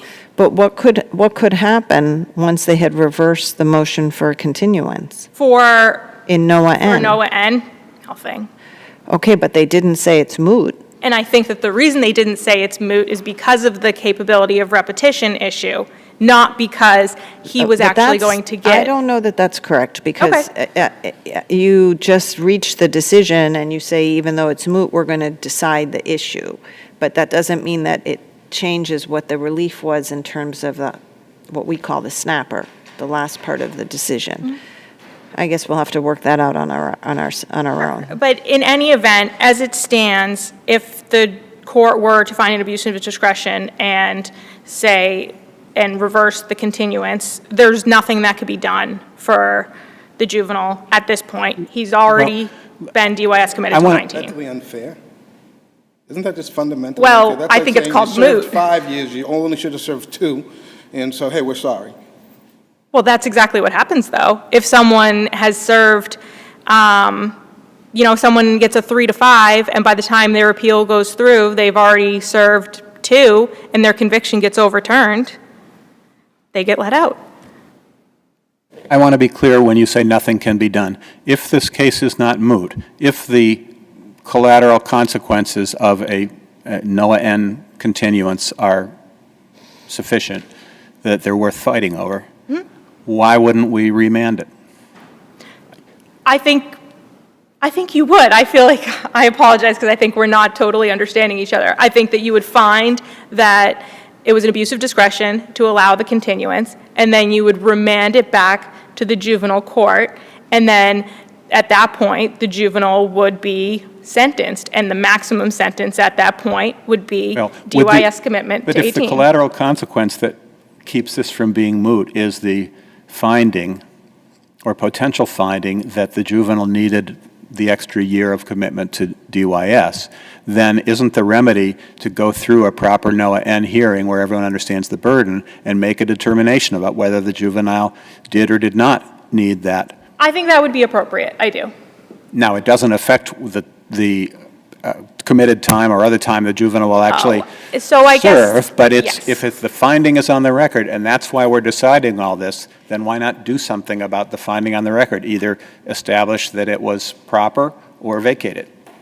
Yes, and Because it was I would improper. agree with that, and I apologize if I wasn't being clear. I think the point that I was making, that as a practical matter, there is not going to be anything that really changes going forward for the juvenile, regardless of the resolution. If we did the procedure that Judge Sachs just asked you about, is it limited to the evidence that was put in the first time? I don't think so. I think that if the court wants to say that the hearing that was, that the juvenile court conducted was not adequate, then it wouldn't really make sense to then say, well, we would like you to conduct a NOAA hearing, but you can't hear any additional evidence. And I do want to address the issue of, I know it's the Commonwealth's burden, so the Commonwealth is supposed to put on the evidence, but I do think that it is, that the court should be able to consider the evidence that was put on at trial and the evidence of the victim impact statement. You know, we're not going to then call the victim again for purposes of the NOAA hearing where they just testified at trial. I don't think that that would make a lot of sense. And what the judge, in her extremely detailed findings, she did explain that, you know, she considered the facts of the case, but that was not her paramount concern. Her larger concern was her previous knowledge of the juvenile and the fact that she believed that he needed further services. And even the DYS caseworker did say that he would benefit from further services. I do think that the judge here was very careful and very detailed in making her findings, and she was very clear about the fact that she wanted this juvenile to receive further services from DYS. She didn't want him to only receive 1 month of services because, and she said, because I don't want to see him before the district court or the superior court, and I'm not doing this to punish him. I'm doing this because he needs this help, and I want DYS to provide him with the help that he needs. And I think that that's really what gets kind of lost in all of this, is that the twin goals of the juvenile court. This is not a YO case. This is a juvenile case with a child who is hopefully able to be rehabilitated by the DYS system, and the purposes of that commitment to 19, rather than, you know, you have your trial 3 weeks before your 18th birthday, and now you avoid consequences, but you also have now avoided the help that the state can provide to you. One of the issues the juvenile raises with respect to the hearing that did occur is that the judge didn't know she was supposed to apply a clear and convincing evidence standard. Do you know of any case where an appellate court has reviewed some finding that was made by a trial court judge and said the judge should have applied a higher standard of proof than was actually applied, but we can look at the record and determine that that higher standard of proof is met? So I don't know of any specific case where that's happened, but I think that based on the findings that the court made here, I think that it's abundantly clear that if the clear and convincing evidence standard had been already put out, if NOAA had been decided, nothing different would have happened here. This judge would have, the same hearing would have happened, and the judge would have made the same exact findings. Because I think that she's incredibly clear, and she was very clear on the record as well about what she thought about the case and what she wanted to happen for this particular juvenile. I want to make sure I understand what happened in NOAA N. Oh, could I also address, I apologize, sorry, go ahead.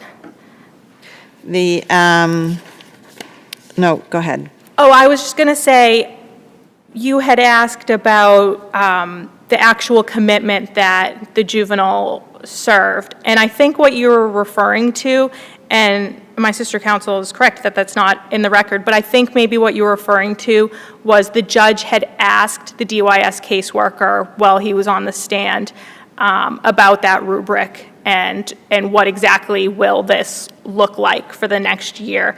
And I think that the DYS worker had said, off the top of my head, I think that this would be a 3 to 5 month commitment with then services into, in the community. Right. And I think that might be what you were, All right, what that you were may be thinking where I about. got it from, but I also thought he had 2 other adjudications where he was sentenced to 19, but I'm wrong about that. He was sentenced to 18? I think, yes, 18. I agree with. In Sister NOAA N, I'm terrible at math, even simple math like birthdays, so, but it looks to me the SJC decision was decided before the juvenile turned 19. Okay. So it looks like his 18th birthday may have been in September 2021, and somehow NOAA N was decided in April 2022. So perhaps the mootness issue did not come into play. Right. In that So particular that case. would maybe be a little bit of an explanation as to why in NOAA N, the relief was to reverse the motion for continuance. And then I wouldn't mind, do you think there's any way either of you could find out what happened to NOAA N thereafter procedurally? Just send us a 16L letter, not argument, just procedurally what happened? Sure, I'd be happy to do that. Was there a rehearing? Was there a remand? It Absolutely. doesn't vacate and remand. It reverses It just the order reverses. for the continuance. Yeah, I would agree So with that. I believe it's a As Suffolk you can County tell, we're case. all very focused on what would we do, even if we agreed. Whereas in the unpublished case you gave us, the person was past 19. Here, that seems to be the case that we have. Yes. So it would be helpful to know what happened for each of you, if you don't mind doing that. Certainly, I'd be happy to reach out to Suffolk County and find out exactly what happened in that case. Yeah, just procedurally, as I said, we're not looking for. Absolutely, just you know, as a for either one procedural of you. matter. You can submit your own, or you can do it cooperatively. This really shouldn't be a matter of dispute, I don't think, I hope. No, I don't think so. Okay. Let me see if there, Oh, you did, okay, apparently council knows. oh, I know, but we just have our protocols that we're in the middle of. Yeah. of your, any other questions? Let me, I'd like to hear you a little bit on Apprendi. Sure, absolutely.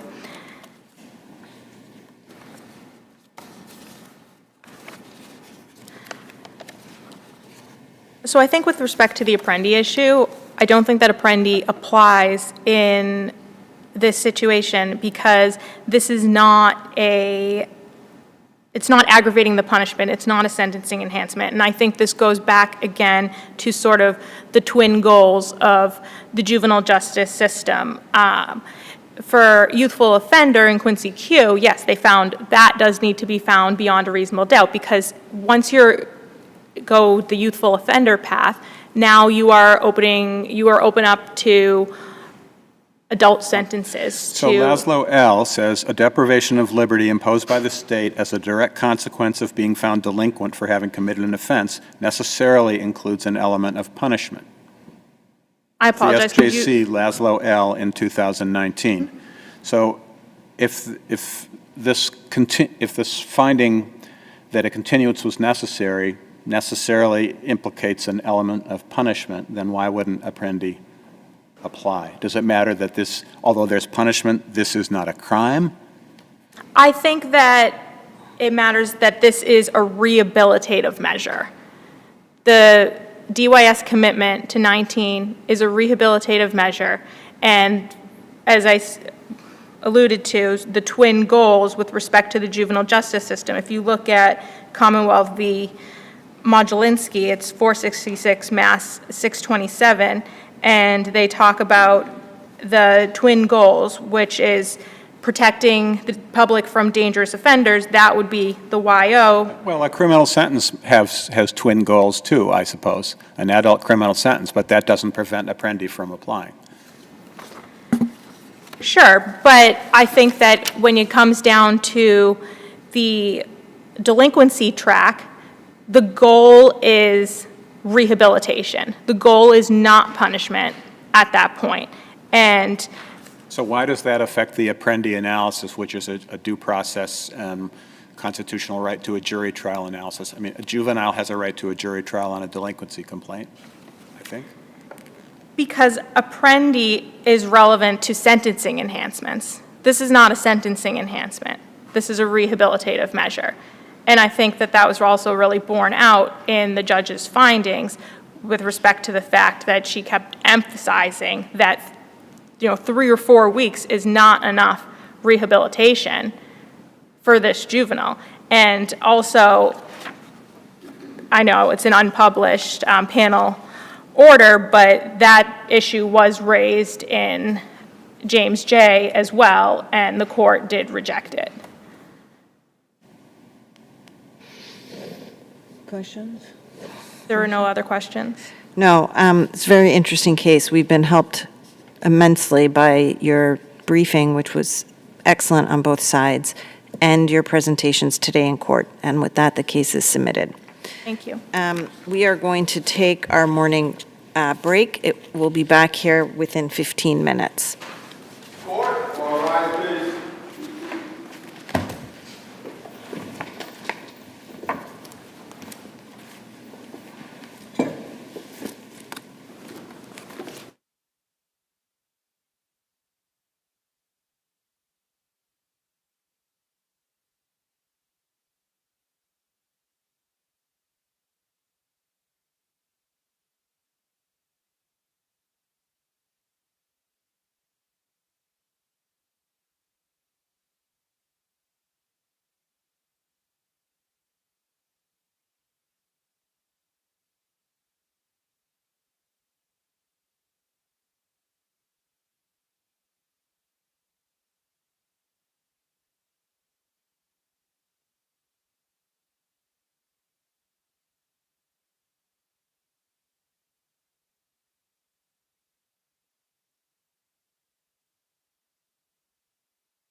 I apologize for not being out here exactly on time.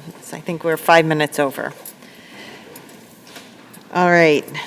The next case is 2023 P0327, the Department of Children and Families versus the father. All right, the case is impounded, as you all know, so please keep that in mind. We'll just refer to everyone by status, father, mother, children, and we're ready whenever you are. Is it Attorney McCarthy? Yes, good morning, Attorney Robert McCarthy, for the appellant father who's watching this proceeding online. And we're asking this court to reverse the decision of the trial court finding the father unfit and terminating his parental rights. We're asking this because the process that led to the decision terminating parental rights is fundamentally unfair, and I'll explain why.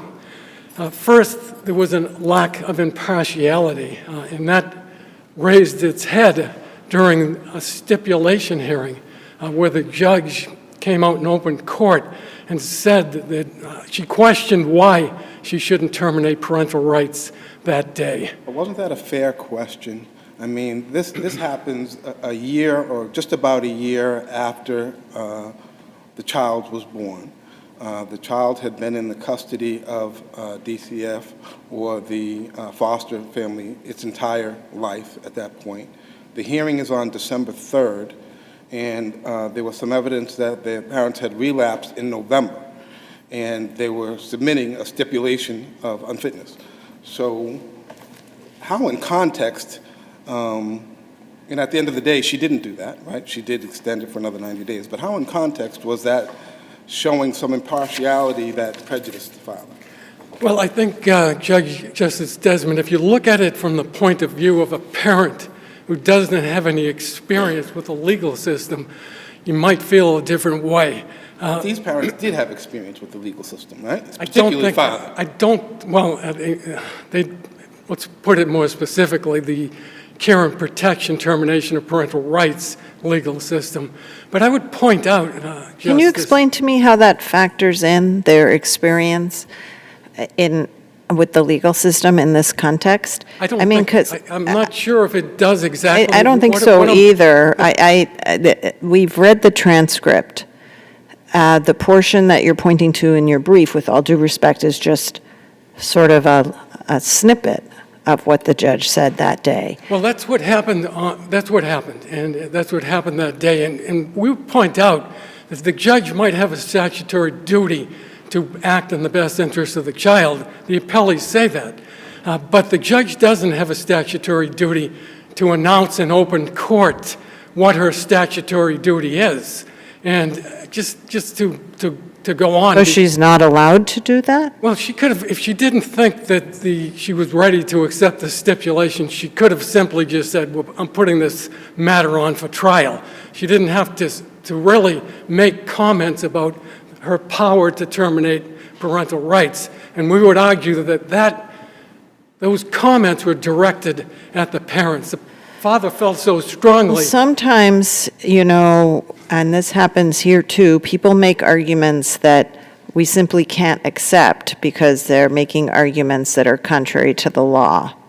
And we will announce that, we will say something in our questioning about the fact that we're bound by the law. And sometimes that helps get the argument onto a better track. Why isn't that what the judge might have been doing here, is to refocus the parties on what her obligation ultimately was going to be? Judge, I would say this, that there's in every judicial proceeding, there is a requirement of actual fairness, and there is also, not only that, there's a requirement of the appearance of impartiality. Or the father didn't get that impression, and he asked. In that hearing? He didn't, and that's why he brought a motion to recuse, which was denied. But our point is, the appearance of fairness wasn't wasn't evident for the father in this case, and that's why he's bringing this argument before this court. But not only that, but the father is concerned with the briefness of the trial.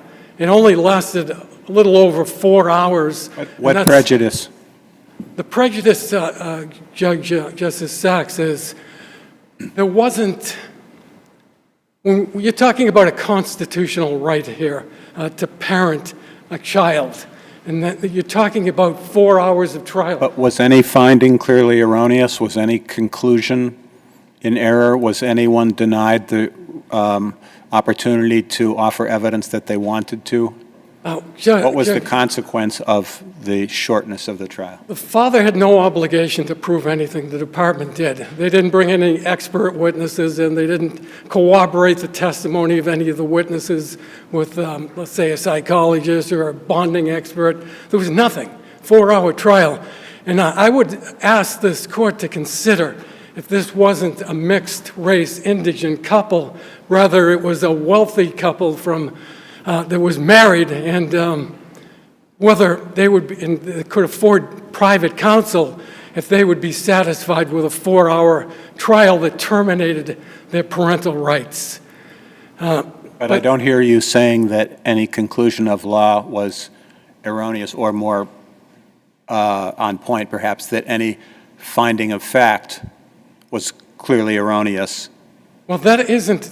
We did bring up some facts in the findings that were suspect, and those had to do with the relationship between the parents and the substance abuse issue. We did bring that up in the brief. I saw that there were a few that you characterized as suspect.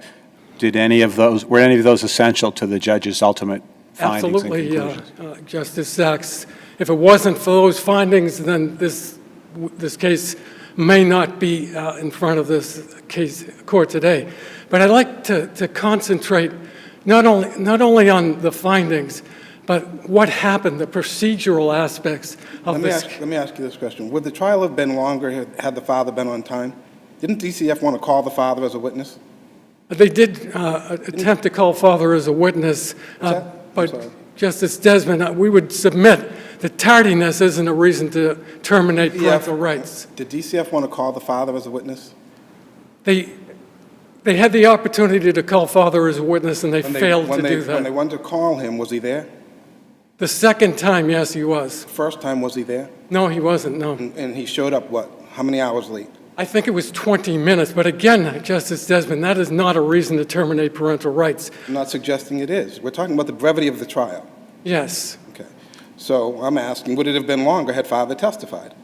I don't know, and father doesn't have the obligation to prove DCF's case. DCF didn't put on a long enough case to really to satisfy a due process and fundamental fairness argument. Wouldn't that depend on the strength of the evidence that was adduced during the time of the trial as it actually occurred? If the evidence, what I'm trying to think about is, you know, a case where the evidence is so strong that it really doesn't require a tremendous amount of complicated proof or, you know, a long time to prove. We wouldn't measure due process by the length of the trial, would we? The number of minutes it took or hours? I don't think there's a formula for... Right. So what is it about this trial that made it too short? There was a lot of evidence that came in, documentary and testimonial. I disagree with a lot of testimony. It was a 4-hour trial. Only 3 witnesses testified. One of the witnesses was an adverse witness, the mother. And the exhibits, there was only 22 exhibits.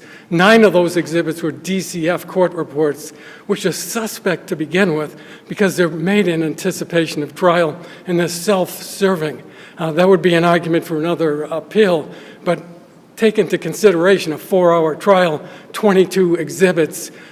Some of those exhibits should have been redacted, and trial counsel failed to do that.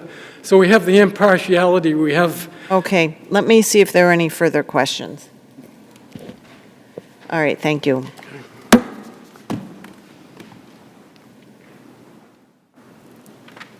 Is it Attorney Altamore? Yes, Your Honor.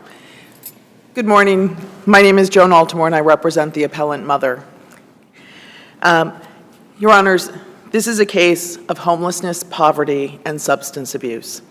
Mother argues that there should be an appearance of justice in this case, and that was not done in this case. I've presented two arguments. The second argument I just want to address hopefully briefly at first, and that's regarding the issue of any type of post-termination, post-adoption visitation between the mother and the child. Was it requested? Yes, Your Honor, it was. And Where? Where? Where was it requested? I looked at the closings, I didn't see it. And, Your Honor, I believe during the course of Mother's testimony, she stated that she did want to continue to see her child. And I think when Your Honors asked were there any findings of facts or conclusions that were incorrect or in error by the judge, I would point out specifically to the issue of visitation, because Mother, during the entire course of the proceedings, from the time the child was taken, Mother was visiting regularly with the child.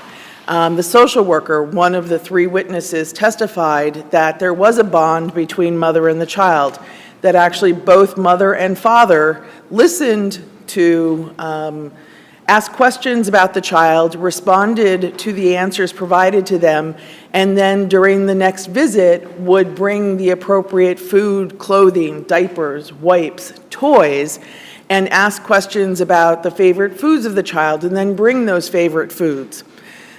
The parents attended the majority of the visits throughout the entire case. In fact, even through the barriers put up by the department continued to have visits at 9 o'clock in the morning when they knew that the parents, and specifically Mother, had moved 2 hours away, and said the child's routine must be adhered to, not the parents, and the parents still appeared. The judge didn't preclude any post-termination or post-adoption visitation, is that right? The judge just didn't order it? The judge So it would be up to DCF or the adoptive parents? No, I, with all due respect, Your Honor, I don't believe that the judge even gave the discretion to DCF. I believe that the order was no post-termination, no post-adoption visits.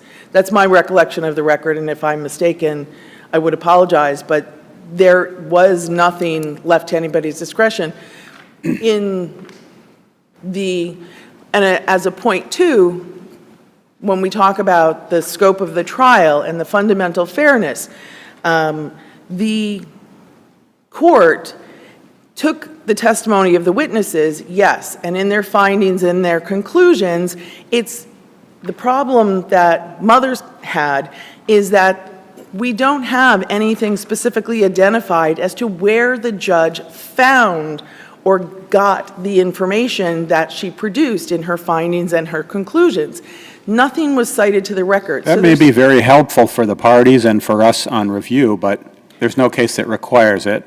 And isn't the burden really on the appealing party to show that some finding was not supported rather than up to the judge to note all the places where the evidence supported a particular finding? And there is no particular case that says you must identify, but it's really hard for this court and for appellate counsel and even for trial counsel to understand what the reasoning of the judge is. And again, we're looking at what is the appearance of fairness. You're also looking at the judge for... The judge gave a very detailed explanation of her reasons. I think what you're arguing is that the judge did not give record citations for the subsidiary findings of fact. No subsidiary findings, Your Honor, but also I think is important to note, the judge didn't make any conclusions as to the credibility of Mother as a witness. And that should hold great weight, because if Mother is found to be a credible witness, then we need to be able to evaluate why she made her decision to terminate. But why isn't that implicit in the judge's findings? The judge found, I don't remember the number, but a large number of facts.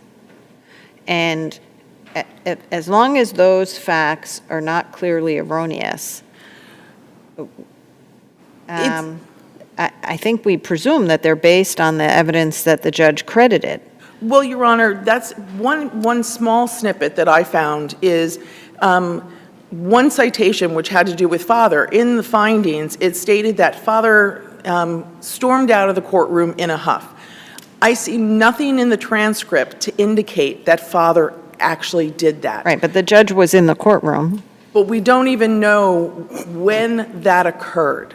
So did it occur at the beginning of this case? Did it occur during the trial? Did it occur at some other point in time? We have no idea You because dispute that it occurred? I have no knowledge as to whether it occurred or not because I see nothing in any transcript to indicate that it did happen. And so could that be an error? Could that be not an error? I don't know because the judge did not tell us when that occurred. And so what we have here is the question is also turning the focus. We have the lack of the Department of Children and Families in providing any type of meaningful or really any services for this mother. This child was taken away, and it took over a month for DCF to even communicate with mother for the first time. There's testimony from the social worker. At no point in time during the entire year and 8 months of this case did the social worker ever do a home visit with mother. Were they able to do a home visit? No matter where a person lives, if you're living in a car, then your home visit is in a car. If you're living in a motel or some type of homelessness shelter, you're supposed to do a home visit. If you're living on the streets in Framingham? Yes, Your Honor, you are supposed to do a home visit or make other accommodations. There were telephone calls. That's all the social worker noted. There was a homelessness issue prior to this case, throughout this case. But at no point in time did the social worker attempt to make a home visit. Well, I will also point out to you that the department did provide mother with an action plan. However, they provided no assistance with her to the implementation of that action plan and then used that against her. Did they offer mother a parent aid? They did offer mother a parent aid. That is one thing, and Your Honor, it will be pointed out, Justice Desmond, that she did refuse it at that time because she had other services in place. However, they asked her to do a neuropsych evaluation, provided her with no information for how to contact anybody, nor did they make a referral themselves. I'm sorry, just here. There was no neuropsych help. At the second time mother asked for an IHR letter, the department refused to provide that to mother, saying they wanted her to go do the work independently. Part of the reason your time is over, so I'm just going to check to see if there are any further questions. Thank you. Thank you both for your Thank you, Your arguments. Is it Attorney Fisher-Groban who will be arguing first? Yes, Your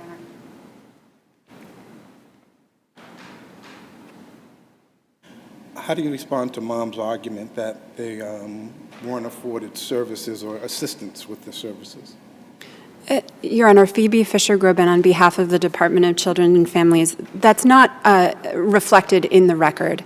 The record here shows that the family had an ongoing social worker who has worked with this family since the child was born.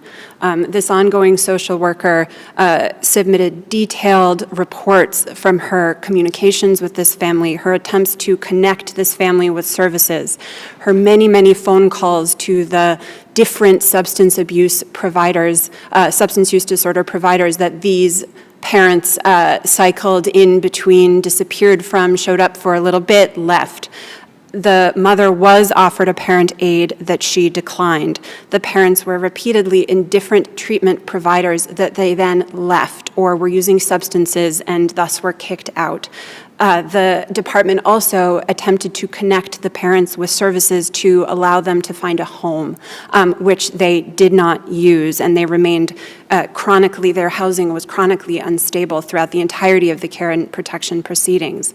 And importantly here on this question of a home visit, the record reflects, and the judge's detailed findings here reflect that in fact the ongoing social worker did attempt to schedule home visits, but the parents didn't disclose where they lived or said that the people they lived with had to provide clearance for the social worker to be able to visit, or on one instance, and this is reflected in the juvenile court's findings of fact, on one instance said they would call the social worker back so that they could schedule the home visit, but then didn't do so. There's ample evidence in this record of the parents' unfitness and that the best interests of this child would be served by termination of their rights and this child's adoption by his pre-adoptive family. And critically here, the parents stipulated to their unfitness in December of 2021. That was about a year after this child was born. And so the question before the They reserved the right to contest termination at that time. That's correct, Your Honor. So the question before the juvenile court was, in the about 8 months between that stipulation of unfitness and the trial, did the circumstances leading to that stipulation and the removal of the child at his birth improve? And the evidence shows that, in fact, the circumstances deteriorated. These parents struggle with very serious substance use disorder, and the evidence is ample that they were not able to achieve sobriety for any meaningful period of time during the course of these care and protection proceedings. And so by the time of the trial, there was ample evidence that their unfitness not only had continued, but was likely to be permanent. May I ask about the stipulation? The stipulation itself is not in the record that I could find, or not in the record appendix. I saw the judge's order approving it, but the exact text of the stipulation isn't there. What does it say about unfitness, and is that stipulation of unfitness something that the parents can no longer challenge when it comes to trial? Or, is unfitness an issue before us, or did they stipulate? Well, they stipulated to it at that time. And then the notion, I believe, was that the department at the time of trial still bore the burden to prove their unfitness as of trial. However, the point is that for the period of time, in other words, they were unfit as of December 2021. Just for care and protection purposes, not for current placement purposes. Correct. And at a trial, the department still bore the burden, which it met, of proving by clear and convincing evidence that the parents were unfit as of trial and that the best interests of the child would be served by terminating parental rights. How would you respond to the father's argument about the brevity of the trial? Your Honor, the factual findings here are detailed, and there was significant evidence in front of the juvenile court. The court heard testimony from the mother. The court heard testimony from the ongoing social worker who's worked with this family. As Your Honor pointed out, the father was called by the department but was not present, and ultimately decided not to testify after consulting with his counsel. So neither this trial, on the one hand, it was not, the evidence here was compelling. The trial, there's no challenge that the evidence here was not compelling of these parents' unfitness. There was witness testimony. There were detailed periodic reports from the department. And all of this evidence showed, and the juvenile court properly determined, that it was in the best interest of this child to terminate parental rights. What do you say about the judge not pointing to the record and making her conclusions of law? There's no requirement that findings. There's no requirement, and the appellants have not identified any requirement that the judge cite to the record when making findings of fact or conclusions of law. And I do point out again that they haven't identified, apart from this one factual finding about storming out of the courtroom that I can address, of any findings that are not supported by the record, and they are. On that one finding, what we see on the transcript is that father at some point left during mother's testimony because he wasn't present when the court resumed session again. This is the judge that has been presiding over the entirety of these care and protection proceedings. She was in the courtroom that day, and she made the factual finding about the storming out of the courtroom. And mother doesn't challenge whether that happened, only that the judge didn't say on the record when it did happen what she had observed, but she did reflect it in her factual findings. What do you say about the judge's order regarding visitation? Do you understand that the judge left the door open for a future visitation order? That is how I understand it. Here, the judge wasn't required to order visitation. The law is clear that visitation here, once you have pre-adoptive parents, we presume that the pre-adoptive parents will act in the child's best interest moving forward. Nothing required the juvenile court to order visitation here. And on my reading of the orders, the court didn't foreclose that type of visitation, but would leave it up to the pre-adoptive parents as the child's parents moving forward to decide what was in the best interest of the child. Where are you getting that from? The only thing I see in the judge's order is the statement. In this case, the court finds that there is not a significant emotional relationship between Sage and either parent such that court-ordered visitation is in the child's best interest. That's all I see regarding visitation. Is there something else? No, there's nothing else, Your Honor. But it's the DCF's position that nonetheless the parents may obtain a visitation order in the future? My understanding is that there is no court order of visitation and the parents cannot obtain a court order of visitation, but that moving forward, the adoptive parents of the child could permit the parents to visit. May. But that here, the case law... Not under any obligation to. That's correct. They are under an obligation to act as parents in the best interests of their child. Here, visitation was not required because visitation, when there's an extremely strong bond between the parent and the child, can be useful to ease the child's transition from their current circumstances to an adoptive home. Here, this child has lived with his pre-adoptive parents since he was 11 days old. And so this is the only home and family that he has ever known. There is no transition here.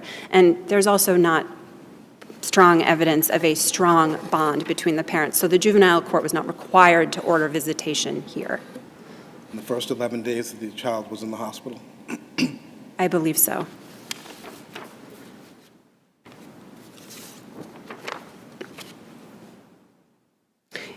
The final point I will make, unless the court has any other questions, is the court's statements at the stipulation hearing were appropriate and reminded the parties of the court's statutory obligation to only enter orders in the best interest of the children and did not reflect any bias. Thank you, Your Honor. Let me see if there are any questions for you. Nope. Thank you. Thank you for your argument. Is it Attorney Spratt?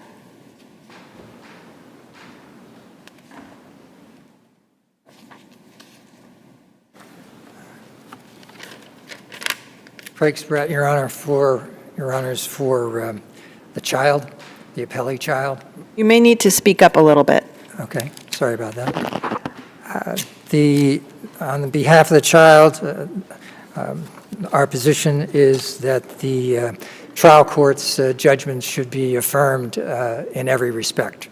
That goes for the findings of unfitness and the commitment to the department and the termination of parental rights, and to the judge's orders with respect to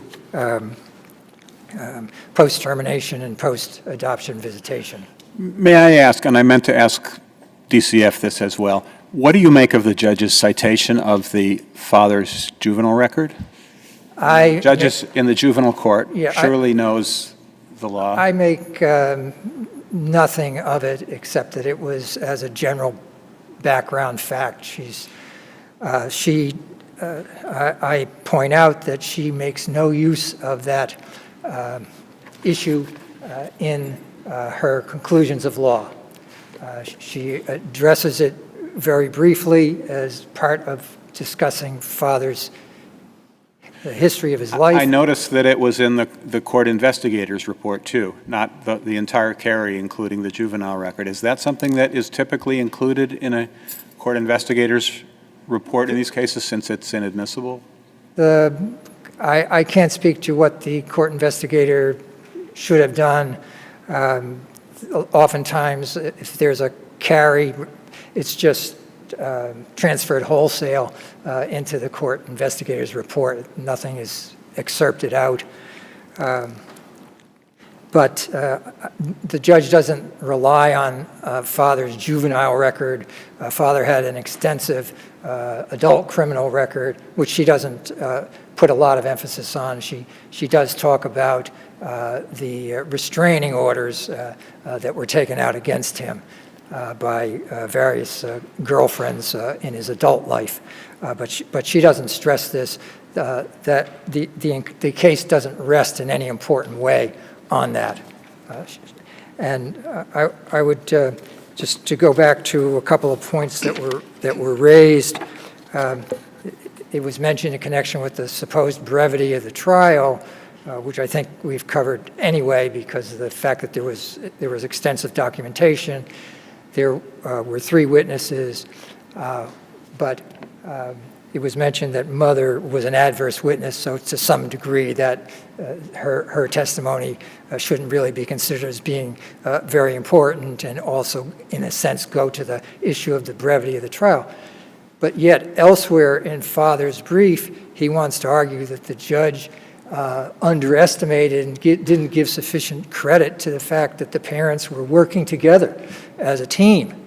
And so therefore, to that extent, in that context, father's brief does not want to refer to mother as being adverse, but wants to say that the judge failed to recognize the synthesis or the syncretism that develops out of the relationship that the parents had. And it seems to me, my view is that the trial was, due process was accorded, the parents were unfit, and that the judge actually made a number of comments when she, the same day that she talked about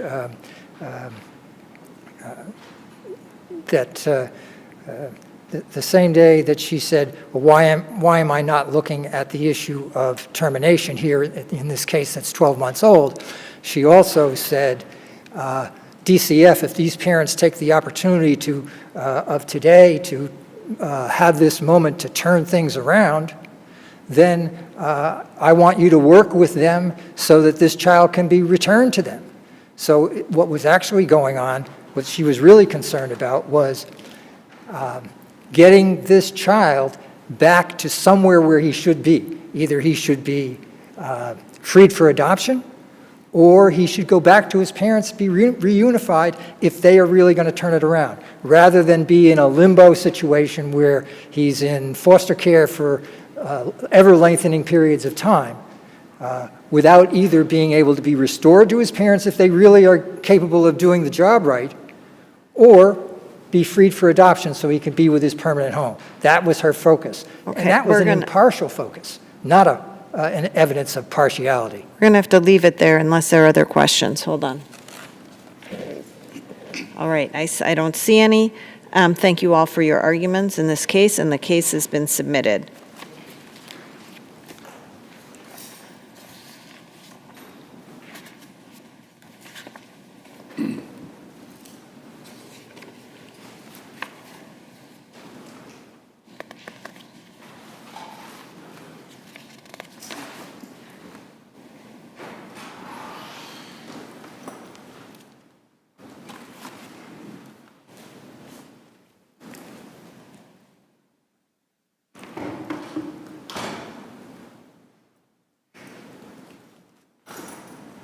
The next case is 2022 P0561 SS versus RK.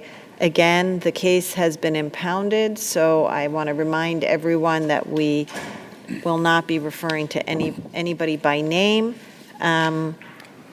probably just by plaintiff, defendant, things like that. Yes, Your Honor. All right. And is it Attorney Mateus? Matus. Matus. Thank you. We're ready whenever you are. May it please the court, John Matus for the appellant. The truth is like a lion. You don't have to defend it. You merely have to unleash it. It will defend itself. Today, I'm standing here to unleash a truth, that not a single thing that the appellee has accused my client of doing occurred, and that she is totally and wholly unbelievable on every statement she has made about him. As a result, we ask that the harassment order's extensions be reversed and vacated.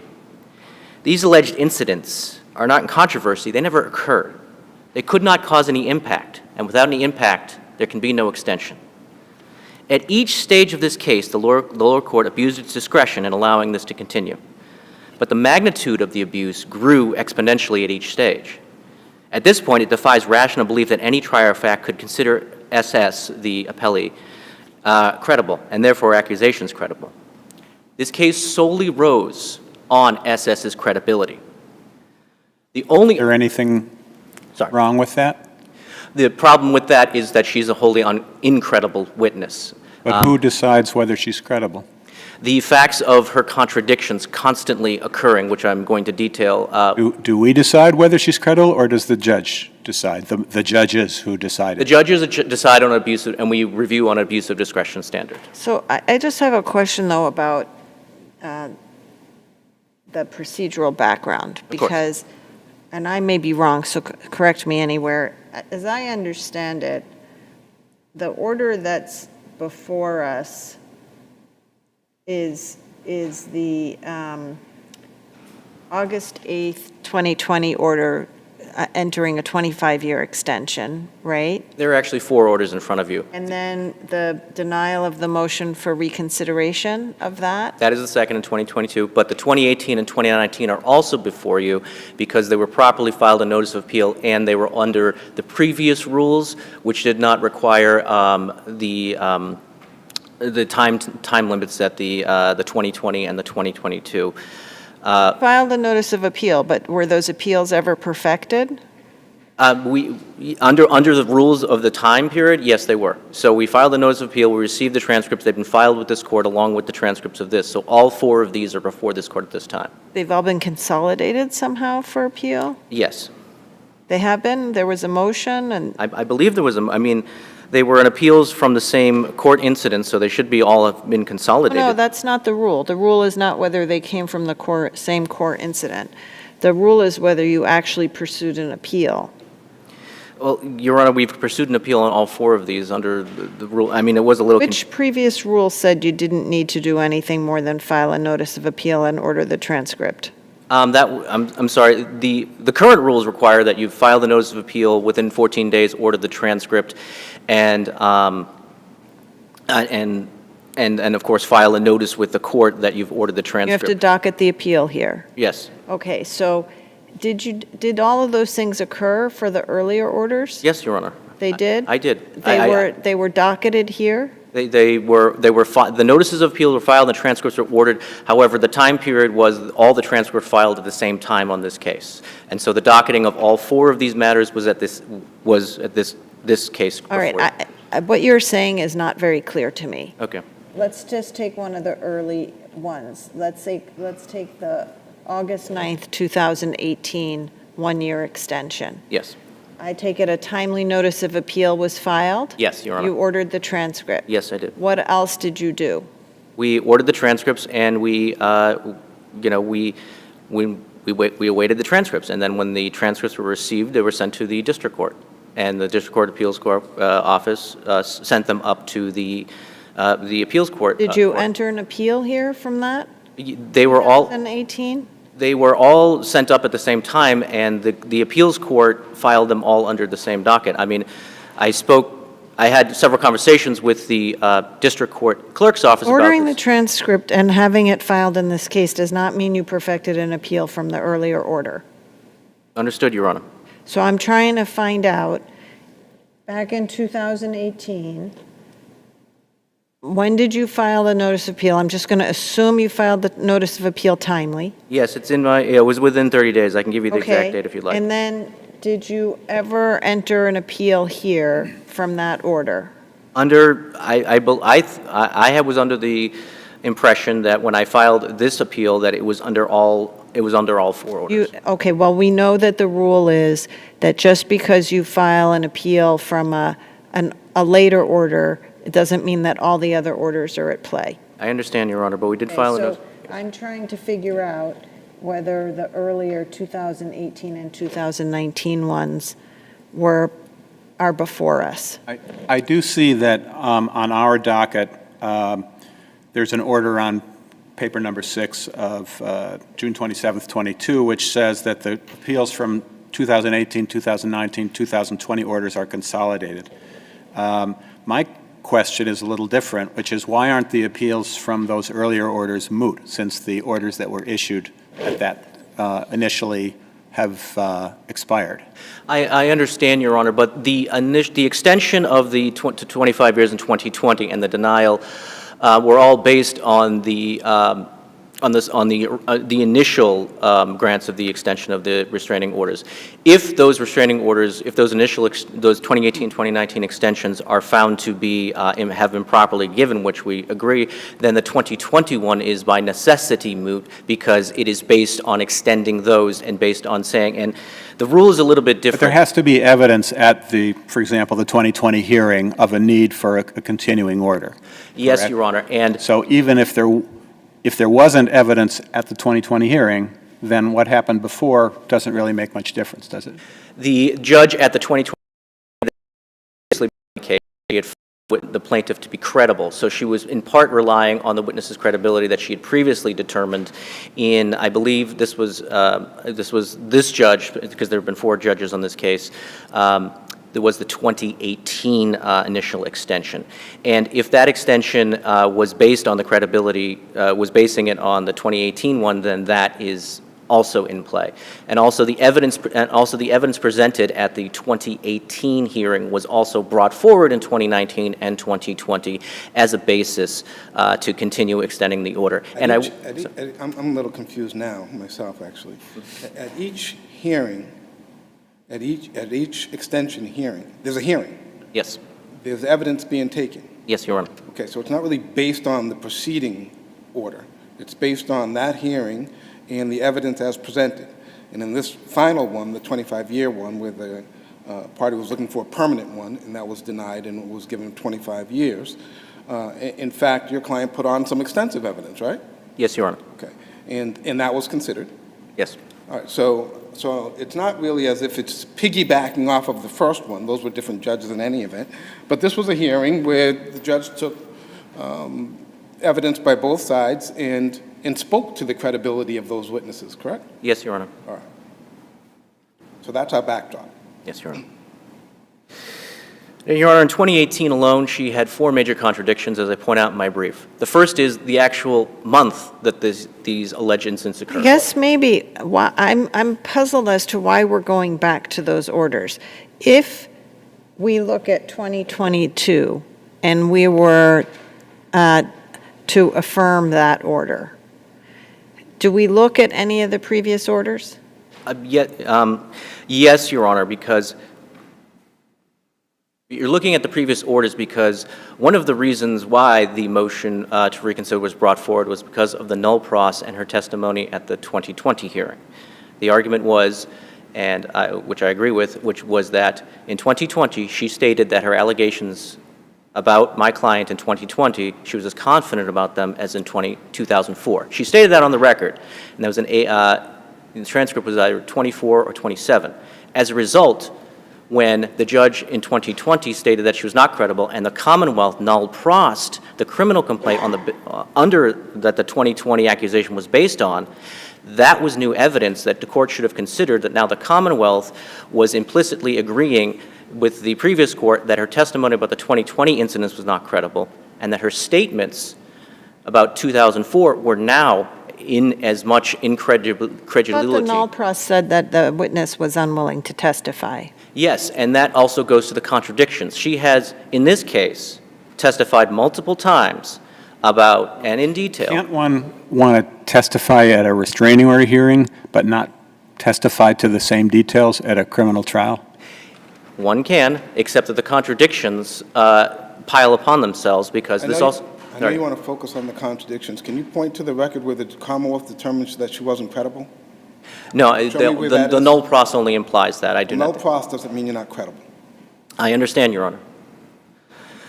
The problem with her testimony is that continuously, in this case, she states that she's constantly calling the police, speaking with the police, has a panic button by her bed, which she uses to call the police. Well, she claims that it will call the police. And yet now she's not willing to testify in a criminal hearing about the matter that she has testified multiple times before in the civil restraint hearing when she is offered it is a contradiction that it was left unexplained, especially Right, since. you're making all these arguments, and they could, and you made them all below ably, and the judge evaluated credibility. We, as you know, do not evaluate credibility anew, right? We have to accept the credibility determinations of the trier of fact. Here, the judge's explanation on I'd like to focus on the 25-year extension. Yes, Your Honor. Let's accept hypothetically that a judge credits testimony that a person was raped repeatedly by another person. If there's such a finding, why is it outside the zone of permissible discretion to have a 25-year restraining order?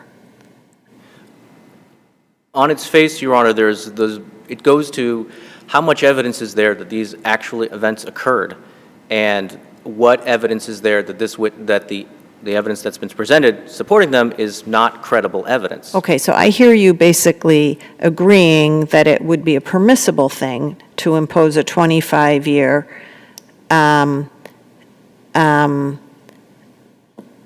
restraining order if a judge credited evidence that there's a person who had been raped multiple times by the defendant, correct? And did not abuse their discretion while doing so, yes. Right, okay. So why is that not what we have here? The judge found that despite the evidence you put on in 2022, which the judge credited that the incident in 2020 did not occur, that the judge nonetheless remained convinced that, and credited the victim's testimony regarding the rapes, and then imposed a 25-year restraining order, which we review for an abuse of discretion, correct? Yes, Your Honor. All right, so how is it that that constitutes an abuse of discretion, given that the judge credited the victim's testimony? Because the alleged victim in 2020 stated on the record that her confidence in the 2020 accusations was as strong as her confidence in 2004. What I hear you saying is the judge could not credit the victim's testimony. By her own admission, if the judge does not believe her about 2020, and the alleged victim is stating these are on the same level of truthfulness, then the judge should have stated, well, now I can't credit her 2004 testimony. Well, the judge, isn't it up to the judge to reconcile any discrepancies and decide who she believes? Your Honor, the judge did not even speak to this in blatant contradiction, perhaps not blatant, but this inherent inconsistency between this person's confidence in of a demonstrably false accusation and other accusations that occurred further back in time and, quite frankly, were far more fantastic and supported by far less evidence. At least in the 2020 accusation, we had a police report, we had a direct description of the actual event, we had a description of the car, and that was all found not to be credible. Now sorry, Your Honor. I know you want to argue the weight of the evidence. That's essentially what I hear. The judge could have concluded that she was being truthful with respect to the events and just confused as to the timing. She was a child when it happened, right? Well, we don't. Was she a child when it happened? She was between 11 and 13, according to her own testimony. She didn't even know her own age. Yes, she was a child when it happened, right? Yes. Now, there was one incident where your client came back to visit at the camp. Yes, he did. All right, and there was I read that he wanted to go on a tour of the camp. Yes. And that the child at that time, who I believe was a counselor of some sort. Yes. Was apprehensive about that. Yes. Why do you think that was? And that there was a camp manager there who saw all that unfolding and actually stepped in and decided to take him on the tour. I cannot, that would be speculation on my part about why she was apprehensive about that. Pure speculation. All right, let me see if there are any further questions. Right. No, thank you. We have your argument. Is it Attorney Herndon?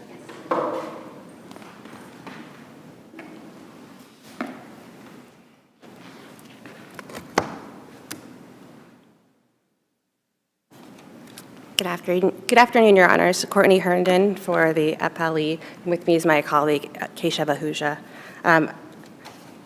Getting right to Can my we brother. start? I'm sorry to hit you right off the bat. No problem. Do you agree that all 4 extension orders are properly before us in this appeal?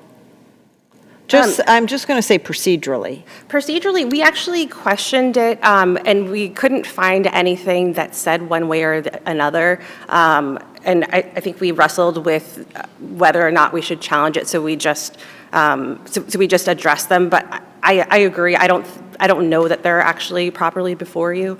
And I think some of the case law bears out that as each order is extended, that we don't look back. Particularly, the ex parte order after the notice hearing, but I would submit that once the, Well, we would if we reversed or vacated, like the most recent one. Then we go back and we look at the previous one, and if we reverse and vacate it, we just keep doing it backwards. Right. Okay. But maybe not necessarily from 2018 to 2019 to 2020. By the time the defendant actually, perfected the appeal, several years and several different extensions had occurred. In 2019, during the extension hearing, while the defendant was not represented, he asked the court not to grant the permanent extension that the plaintiff had asked for because he intended to appeal, and that was in 2019, and he didn't actually file the appeal until 2022. So, moving back to my brother's comments about whether or not the sexual assaults happened, there are findings of fact, and he hasn't challenged any of the factual findings in this case. We review for an error of law or abuse of discretion. I would submit that he hasn't identified any errors of law, and as to credibility determinations, Justice Wolohojian, you correctly explained that this court does not step into the shoes of the hearing officers and reevaluate their credibility determinations. If we move, are those determinations completely beyond review? And let me put the question this way: let's say the judge says, after hearing the testimony of the plaintiff and reviewing the documentary evidence and the videos, and I'm not confining it to these facts, but I'm going to believe the plaintiff. And then we look at the documentary evidence and the videos and all of the other evidence, and we're absolutely convinced that what the plaintiff said was not true. Can we find that the judge's finding was clearly, can we conclude the judge's finding was clearly erroneous, or are we bound by the fact that the judge said, well, I believe the plaintiff, notwithstanding what all that other evidence said?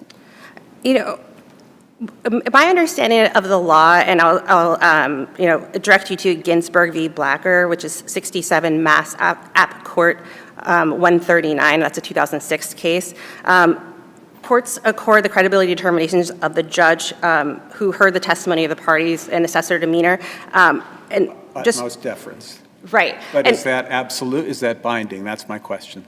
I would submit that this court it cannot substitute its judgment for that of the hearing officer. And I would say, in this case, there is no evidence presented that that 3 separate hearing officers incorrectly assessed the credibility.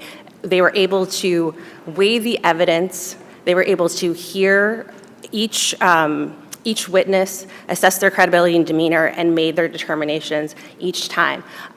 Justice Sachs, I'm not sure whether, I would say that Everything is subject to some review, including Absolutely. a credibility determination, even though I think it's only, we can only set it aside if we have like a settled conviction that it's wrong or something, or an unsettled conviction that it's right, or something like that.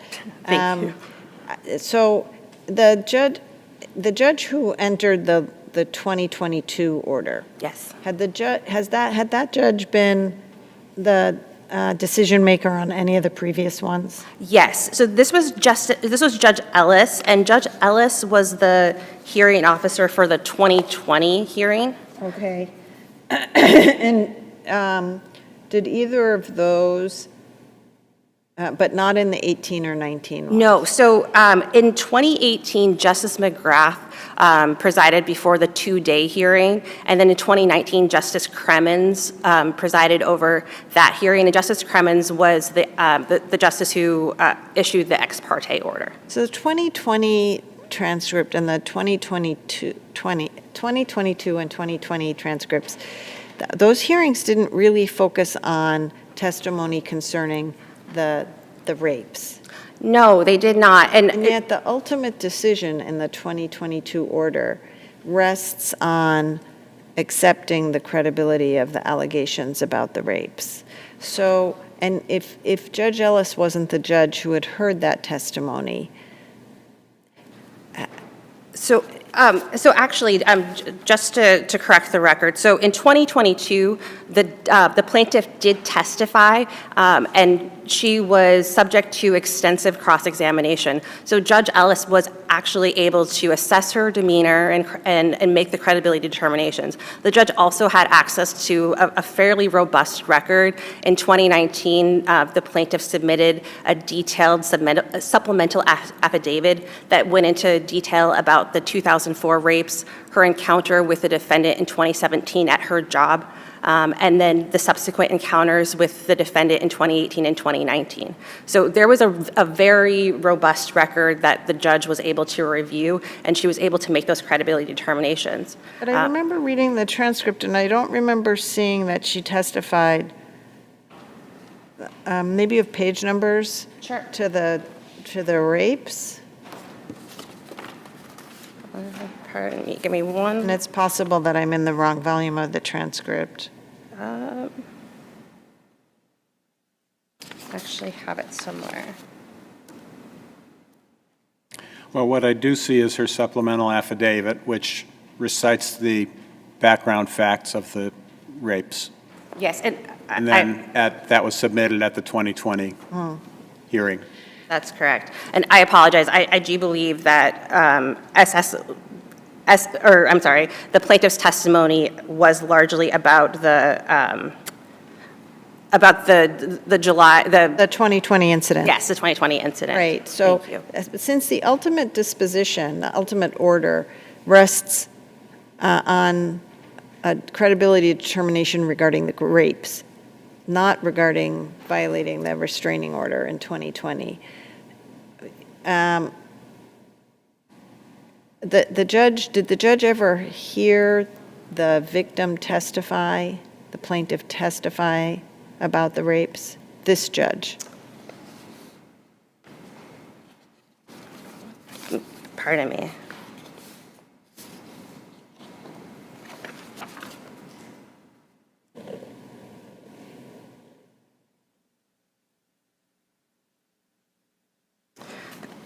You know, Your Honor,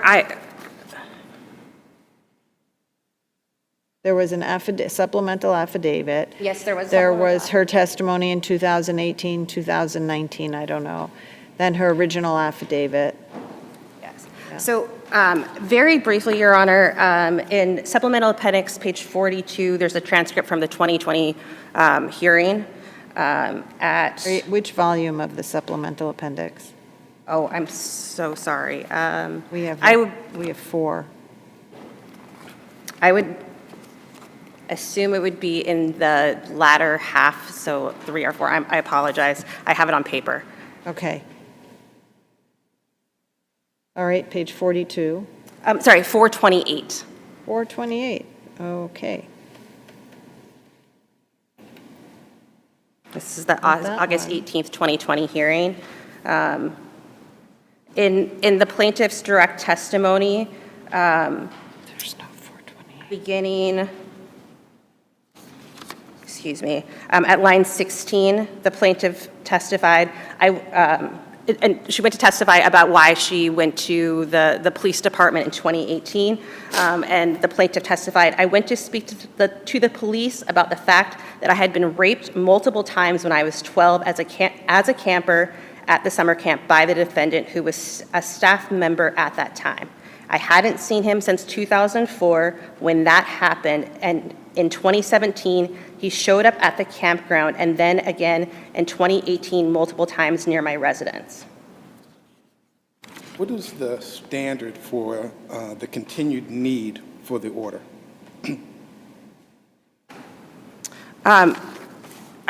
It's a preponderance of the evidence standard. And I would suggest that... Well, the judge has to find what? The judge has to find that there is a continuing need for the order to protect the victim from the impact of the abuse. And I think there's extensive case law from this court suggesting that sexual assault is the type of abuse or harassment, if we're using the words of the 258E order, that is such that there's a lingering trauma that the plaintiff may need to be protected from the impact of that abuse for a long period of time, potentially forever. And there was ample evidence before each of the hearing judges, if we'd like to go back, and we certainly don't have to, in the supplemental affidavit in 2019 that was submitted, that was before Judge Ellis in 2020, the plaintiff discussed in great detail about the rapes of 2004, again, her encounter in 2017 and 2018, and then the impact of the abuse, how she was terrified of the defendant, how he raped her at knife point and told her that he would kill her if she came forward, and that she still to this day believed that he would kill her, that she had to leave her home after she saw him, that she just wants to be able to move on with her life and is unable to because she has to come to court every single year and relive this. And she talks about, my brother spoke about her panic button and, her security system. All of those are facts that suggest that the plaintiff was suffering long-term effects from this abuse. And the judge found all that explicitly credible? Yes. So in 2020, the judge stated that I credit the testimony of the plaintiff. I've had the opportunity to have her appear before me in the hearing today and had read the extensive testimony from before. And then in 2022, where the issue of her credibility was front and center of this evidentiary hearing, and as the panel has noted, while the judge did credit the testimony of the defendant and his whereabouts of July 2020, it still didn't diminish her credibility, and so the judge made specific findings about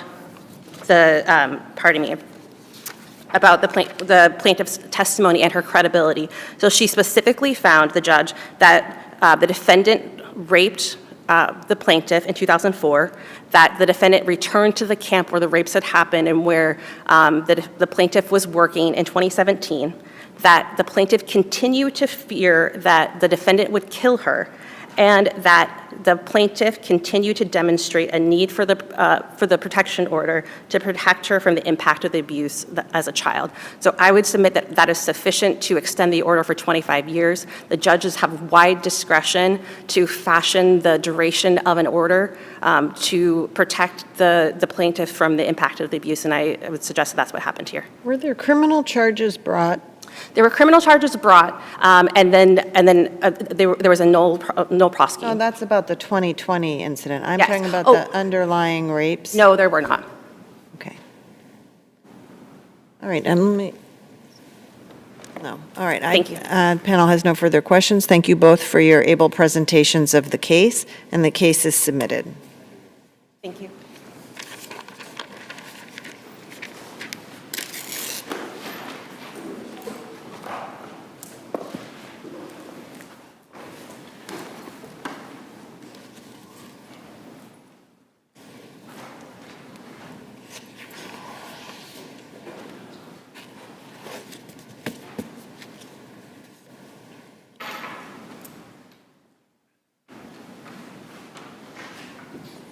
All right, the next case is 2022 P1232, in the matter of Ronald Birkenfeld. I have a weird appearance slip here. I want to make sure that, is it Attorney Swerbalis? Yes, Your Honor. You're representing the petitioner? Well, there were two petitioners. I represent the appellant, Okay, Bradley Birkenfeld. Ronald Birkenfeld. No, Bradley Birkenfeld. Bradley, sorry. Birkenfeld is the decedent. Correct, Your Honor. All right, I'm getting my Birkenfelds mixed up. And as an Attorney Ford, you are representing? Appellee Pamela Birkenfeld. Okay, thank you for that. Normally, our bench slips are set up by party, and in this case, they weren't, and so I just wanted to make sure. All right, so this is a very interesting case. Where are you going to start us? We agree, Your Honor. Mark Swerbalis for the appellant Bradley Birkenfeld. So we're asking this court to vacate the probate court's decision dismissing Bradley Birkenfeld's petition for appointment of a personal representative of his father's estate, the late Dr. Ronald Birkenfeld, and striking Bradley's affidavit of objections to Pamela Birkenfeld's petition. And we're also asking that the matter be remanded to the probate court for further proceedings on Bradley and Pamela Birkenfeld's competing petitions.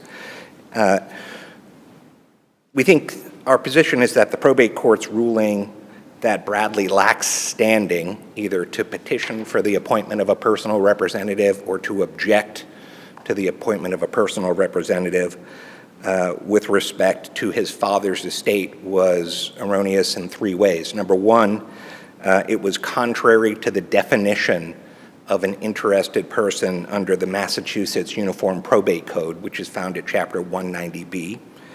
It was contrary to the citation issued by the probate court, the matter of the Kaleckia Family Irrevocable Trust case, with which I believe at least some of this panel is familiar, is instructive on this point. And third, the judge's decision is based on improper speculation that itself was based on legal errors and an unfair verified representation by Pamela Birkenfeld's counsel at the hearing. All right, so I have a lot of questions. The first is really basic principles. A person, I'm going to not call him an interested person or anything else, I'm just going to say a person, may petition to have a will admitted for probate, formally or informally, correct? Correct. In this case, which was it? Bradley petitioned for the formal probate of his father's will and for the appointment of a personal representative. Okay, now as I understand, to petition for formal probate, the basis for that is that you contest the validity of the will, which is not what's happening here. And that's why I was confused. So informal probate is a mechanism that was new with the enactment of the Massachusetts Uniform Probate Code, which I believe was 2008. 2008. And it's an expedited proceeding where it's not expected that there's going to be any dispute, any contest regarding the validity of the will or the appointment of the personal representative. Well, it doesn't say that. It says validity of the will. So that's why I'm wondering which this was. And I'm not saying that it makes a difference necessarily, but I was puzzled as to what exactly your client was trying to do, since he was not challenging the validity of the will. He was not challenging the validity of the will. Okay, so let's put that to the side, all right? My second foundational question. A person can appear and simply challenge the appointment of the personal representative, correct? Correct, Your Honor. Okay, that is what, in essence, I understand your client was trying to do. That's what he was trying to do with respect to Pamela's petition. That's right. He wanted to challenge the appointment made in the will and propose another brother as the alternative. You may not realize this, but this is helpful to me because I think we can get into a confused place if we don't recognize that he's not really mounting a challenge to the will, but he's mounting a challenge to who the representative would be. Correct. Right? You're correct. Okay, so now bear with me. Just for the purposes of my own analysis. If a person is simply challenging the appointment of the personal representative, what section of the UPC do you do that under?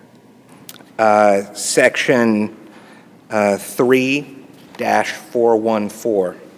It provides the procedure to be followed when there is a dispute concerning the priority or the qualification of the person to serve as personal representative, but Wait, no let me see, dispute. 3-414. 3-414. 3-1. 414. 414. 3 dash, I'm going to pull that up. Don't worry about the clock because I'm pretty much sure we're going to go over the clock on And the official, everyone. the official. Let me just get there because I thought it might be 3-105.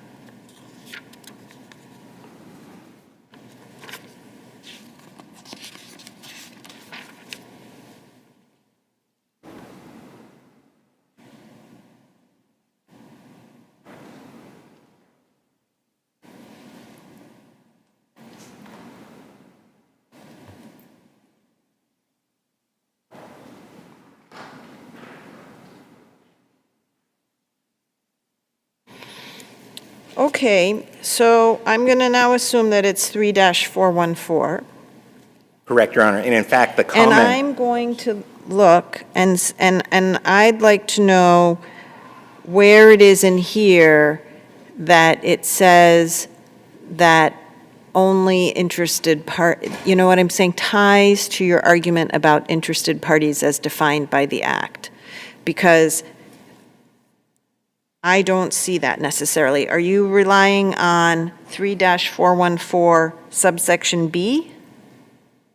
For the proposition of. What it says is after notice as prescribed in 3-403 to interested persons. We know that happened here. Yes. Okay, including all persons interested in the administration of the estate as successors under the applicable assumptions concerning testacy. That would be also here. Any previously appointed personal representative, any person having or claiming priority for appointment as personal representative, that happened here. The court shall determine who is entitled to appointment under section 3-203, right? Okay. Okay, so, but that doesn't speak to standing. That just says after all of those things, after notice to those people. It's the concept of standing. Yeah. We believe is captured in the Mass Uniform Probate Code within the concept of who is an interested person, who's entitled to notice. It and a can right to be, heard. it can be, but it also, but then you have to deal with the last clause of that definition. Right. So that has been defined by the SJC as an expansive catch-all clause. The way that Pamela Birkenfeld seems to be reading that last clause is as a restrictive clause. And what it says, as the court knows, the meaning as it relates to particular persons may vary from time to time and shall be determined according to the particular purposes of and matter involved in any proceeding. Right, and so this goes back to my first set of questions, right? Because we're not talking here about a challenge to a will. We're talking here about a challenge to who might be the personal representative. Correct. So that seems to me to be significant, just as it did to the judge below, that a person may have, I'm just talking about in the abstract, a person may be deemed to be an interested person for one purpose, but not for that same person may not be an interested person for another purpose. I don't know how else to read this language. I think that language is to be read to not to exclude the prior categories of people who are listed in the statute: heirs, devisees, children, spouses, creditors, beneficiaries, and others having a property right in the estate. I think that language is used to expand the possibility of Then why interested wouldn't it persons. have used the word may expand as opposed to may vary? It didn't, but the SJC did in interpreting the statute, and that's the case of guardianship of BVG, which is cited in our papers, and it's at 474 Mass 315. It's a 2016 decision. And in that case, it was a guardianship proceeding. So unlike here, it wasn't an estate proceeding, it was a guardianship proceeding. And the SJC affirmed, I think it affirmed, but the SJC held that the grandfather of the young woman who was the subject of the guardianship proceeding, his granddaughter, that the grandfather, even though he wasn't an heir, devisee, child, spouse, creditor, etc., he had an interest in the welfare of the granddaughter, and so he was deemed to be... I know, but that's sort of the opposite of this case, because this case, your client doesn't have an interest in the probate estate. He does, Your Honor. What is it? Well, No, sorry. yeah. Contingent beneficiary? No, he has an interest in the trust. Correct, Your Honor. I said the probate estate. Well, but his interest in the trust gives him an interest in the probate estate. This is what I don't get. How will he benefit? How has he been injured, or would he be injured by the appointment of Pamela as the personal representative?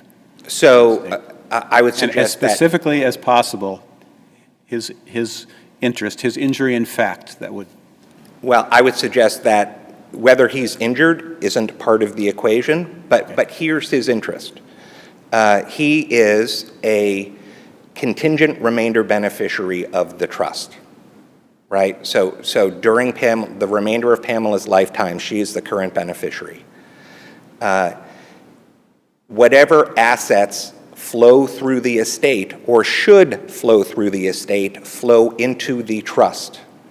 And so as a contingent remainder beneficiary, if the personal representative does not do his or her job of properly marshaling the assets of the estate, which can include and often does include asserting claims to recover estate assets. Sure, that's a claim that the trustees bring.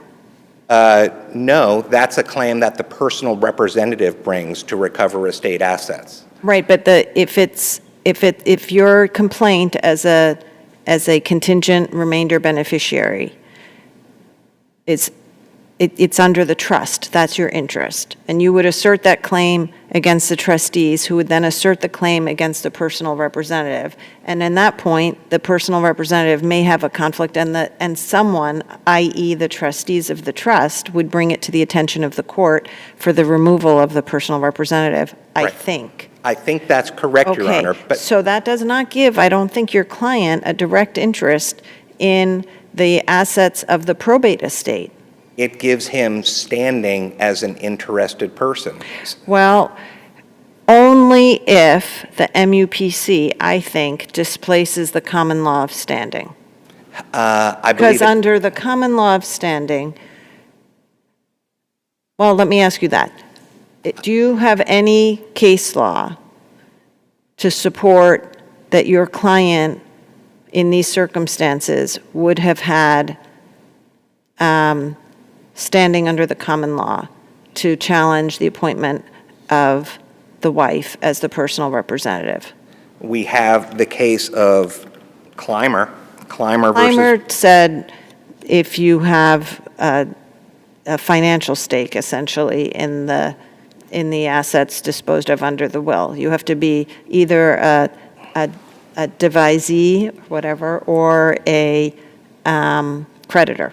So Clymer was interesting because what was at issue was a removal claim brought by the parents of the testatrix. The parents were heirs at law And so it was 20 years prior to the MUPC, but they were heirs at law. They would have qualified as heirs at law under the MUPC, and therefore interested persons. They would have had the ability, as heirs at law, to challenge the appointment of the personal representative. But they didn't do so. What they did after the fact was to try to remove the personal representative. But by that time, the assets of the estate, it was a pour over will and trust, the assets of the estate had already poured over into the trust, and they had no interest, the parents had no interest in their daughter's trust. That's the opposite of here. Bradley has an interest. He is a beneficiary of his father's trust under the definition of beneficiary in the MUPC. And so I think it's helpful here to actually go through what the probate court judge determined here, right? So she quotes this expansive, my words, the SJC's words, expansive catch-all language of the last sentence of the definition of interested person.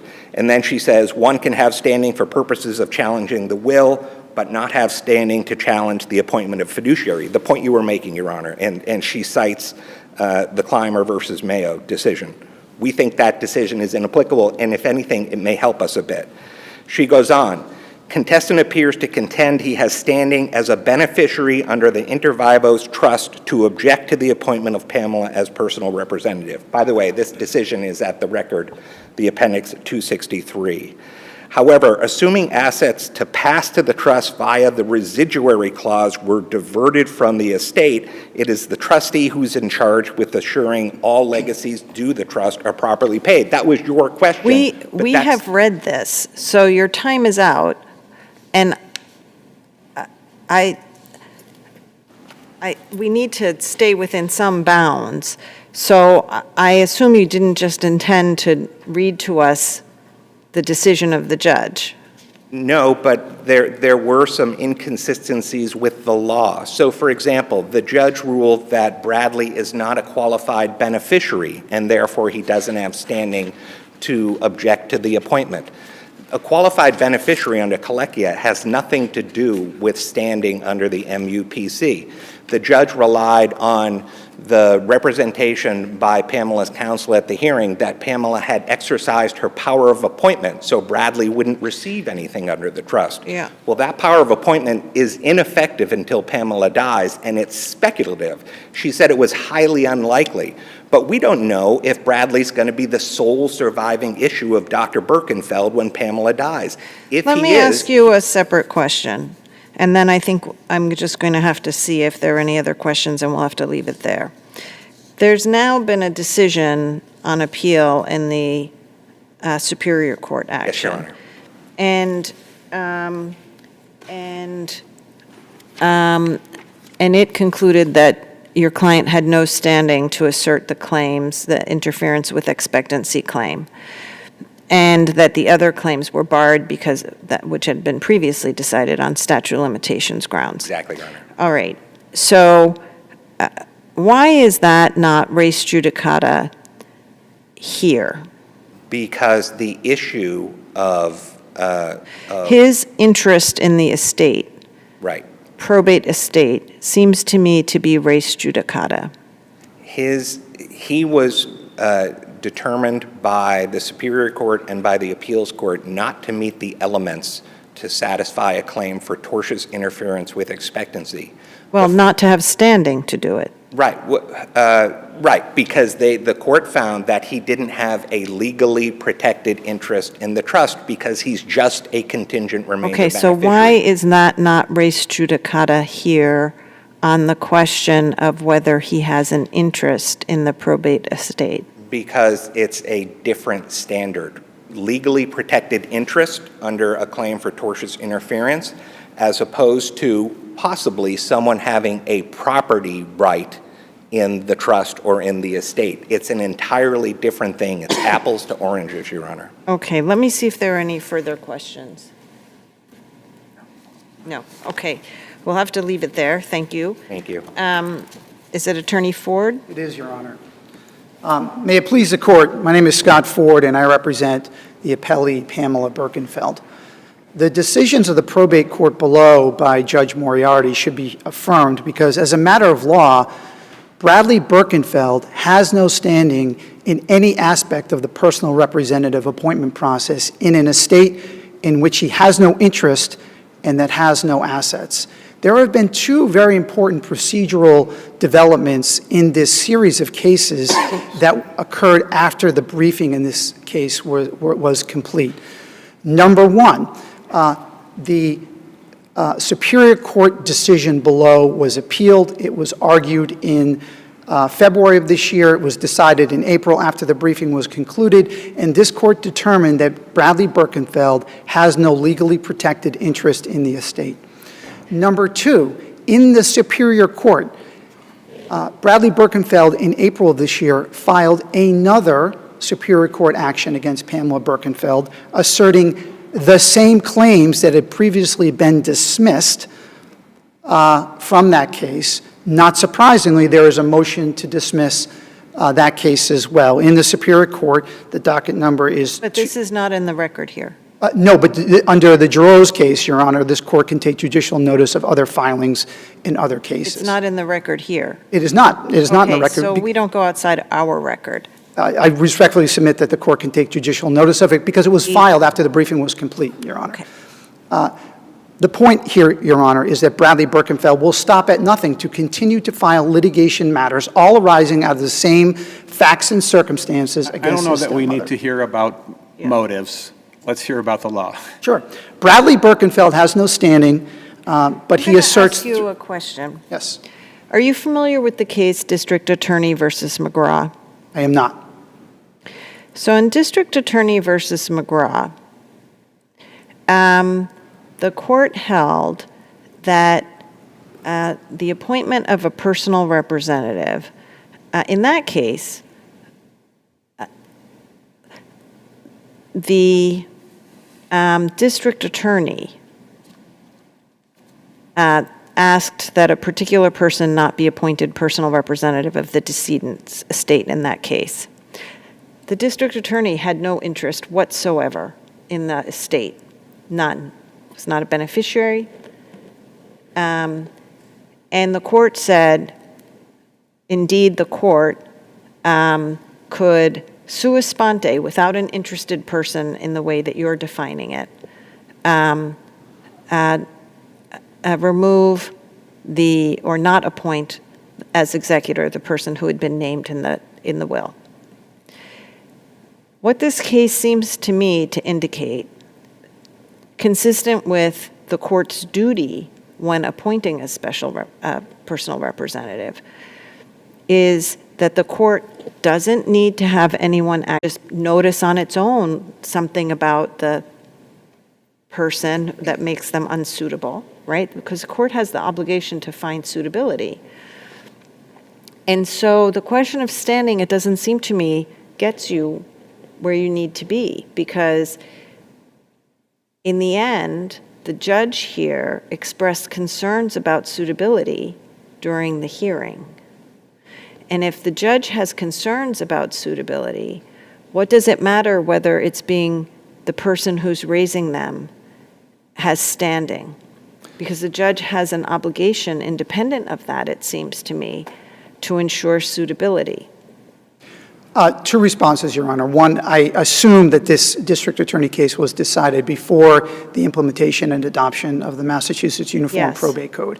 In that code, interested party is defined. We can get to that when the court is ready to do so. As to the second point, we have to assume that Judge Moriarty of the fiduciary litigation section understood the facts and circumstances before her, made the correct decision in her determination, a decision that is evaluated by this court under an abuse of discretion standard, and made the appropriate choice, understanding the facts and circumstances that were before her, including the litigation history brought by Bradley against his stepmother. The judge didn't make any, we only have what the judge said. The judge appears to have decided to strike the objection on the grounds of standing. Correct, Your Honor, but ultimately that was on the decision to dismiss Bradley's petition. Sure. And from that, the other decisions flowed. She did not make express. Then I don't see any suitability assessment done in appointing the wife as executor. Your Honor, that is not addressed in the decision, but again, we assume from That abuse. always needs to happen. From abuse of discretion standpoint, Your Honor, and standard, that Judge Moriarty of that fiduciary litigation section made her own determination. But as it pertains to standing, as it pertains to Bradley Birkenfeld's right to be involved with this process, that is governed by the Massachusetts Uniform Probate Code, Section 20124. And while there was discussion during Mr. Swerbalis' oral argument about that last provision in there, what is very important in that provision is that it states that the party, whether they are an heir or a child or otherwise, must have an interest in the estate or the trust at issue. And here, I want you to point me to the specific language. You're saying 20124? 20124, Your Honor, Okay, states, interested person, it doesn't say he must have an interest in the, when Sure. you tell me something says something, I'm going to want to and see others those having a exact property words. right in or claims against a trust or And that's the estate. additive, and that's additive. It says and. Sure, Your Honor, but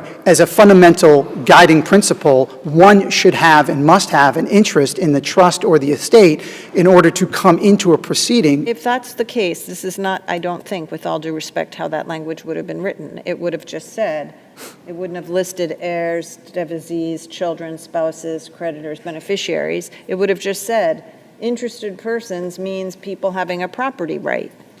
If we wrap that into the latter language as well, Your Honor, we do know that the court has flexibility under the, for lack of a better term, facts and circumstances of the case to determine whether or not, even if someone meets the definitional quality of a child, there's no doubt and there's no question that Bradley Birkenfeld is a child of Ronald Birkenfeld. And an heir. And an heir. Well, no, he was not an heir once the will was allowed. He was a child and an heir before the will was allowed. When he brought the petition, he was an heir. That's right. And he was an interested party up to challenge the will.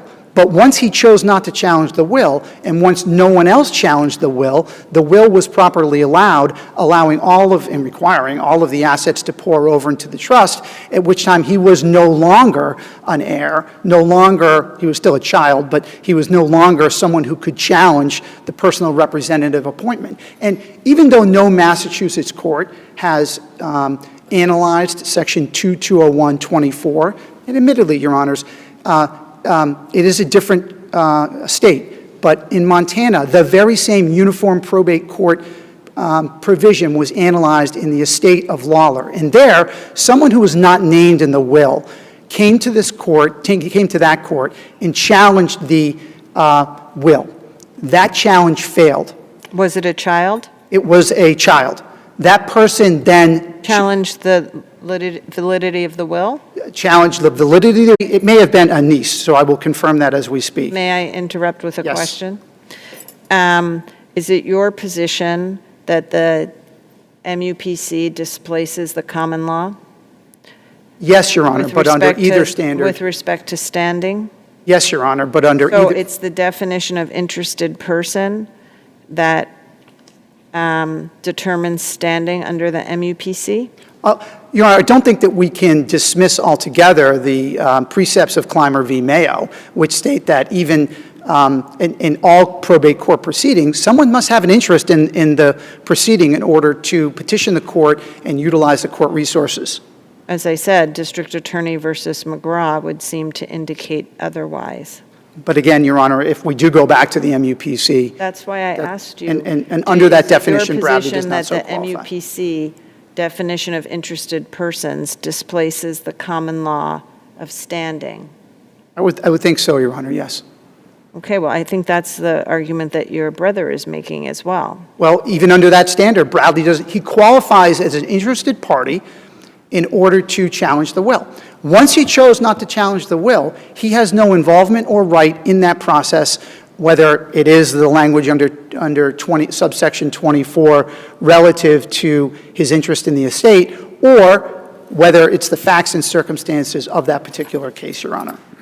And so Bradley makes two other arguments as to standing. He argues, number one, that he is a beneficiary under the trust, and respectfully, Your Honor, that issue also has been determined by the appellate court. That issue is also at issue both in the Superior Court, the first time, and the probate court as well, in which both courts, and then ultimately this court, determined under Your Honor's decision in Colecchia that there was no triggering interest on the part of Bradley Birkenfeld. There would be no triggering interest unless and until the point that Pamela Birkenfeld dies.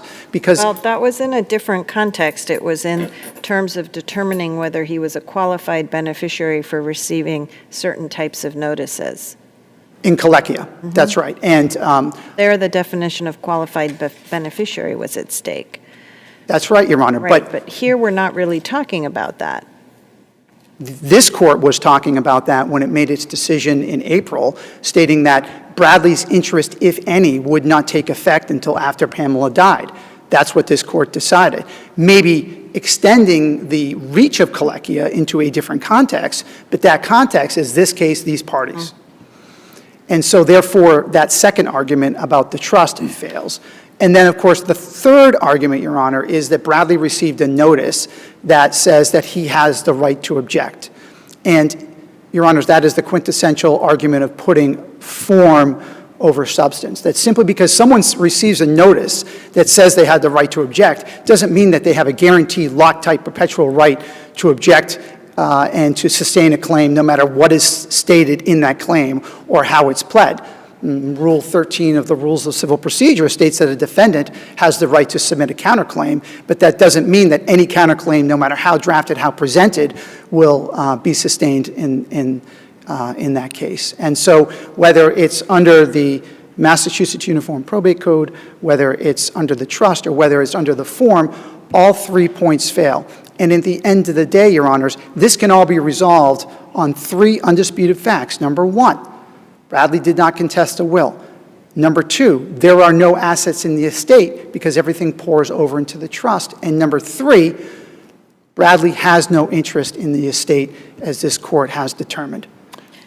I want to come back to that second point about no assets in the estate, because there is tangible personal property, and presumably the personal representative has some obligation to decide what is tangible personal property and what pours over into the trust. But actually, if you could just address that briefly, and then I want to ask a question about the qualification of Pamela. Sure.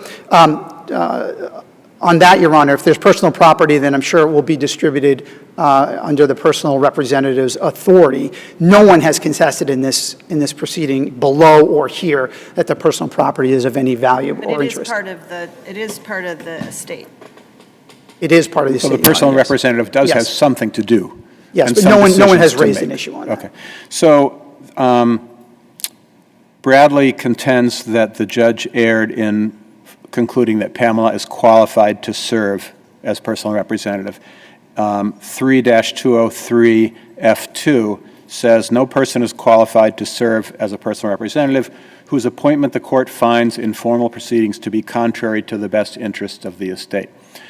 Does that require a court to make a finding in every case about whether the nominated personal representative service would be contrary to the best interests of the estate, or does it? Not necessarily, Your Honor.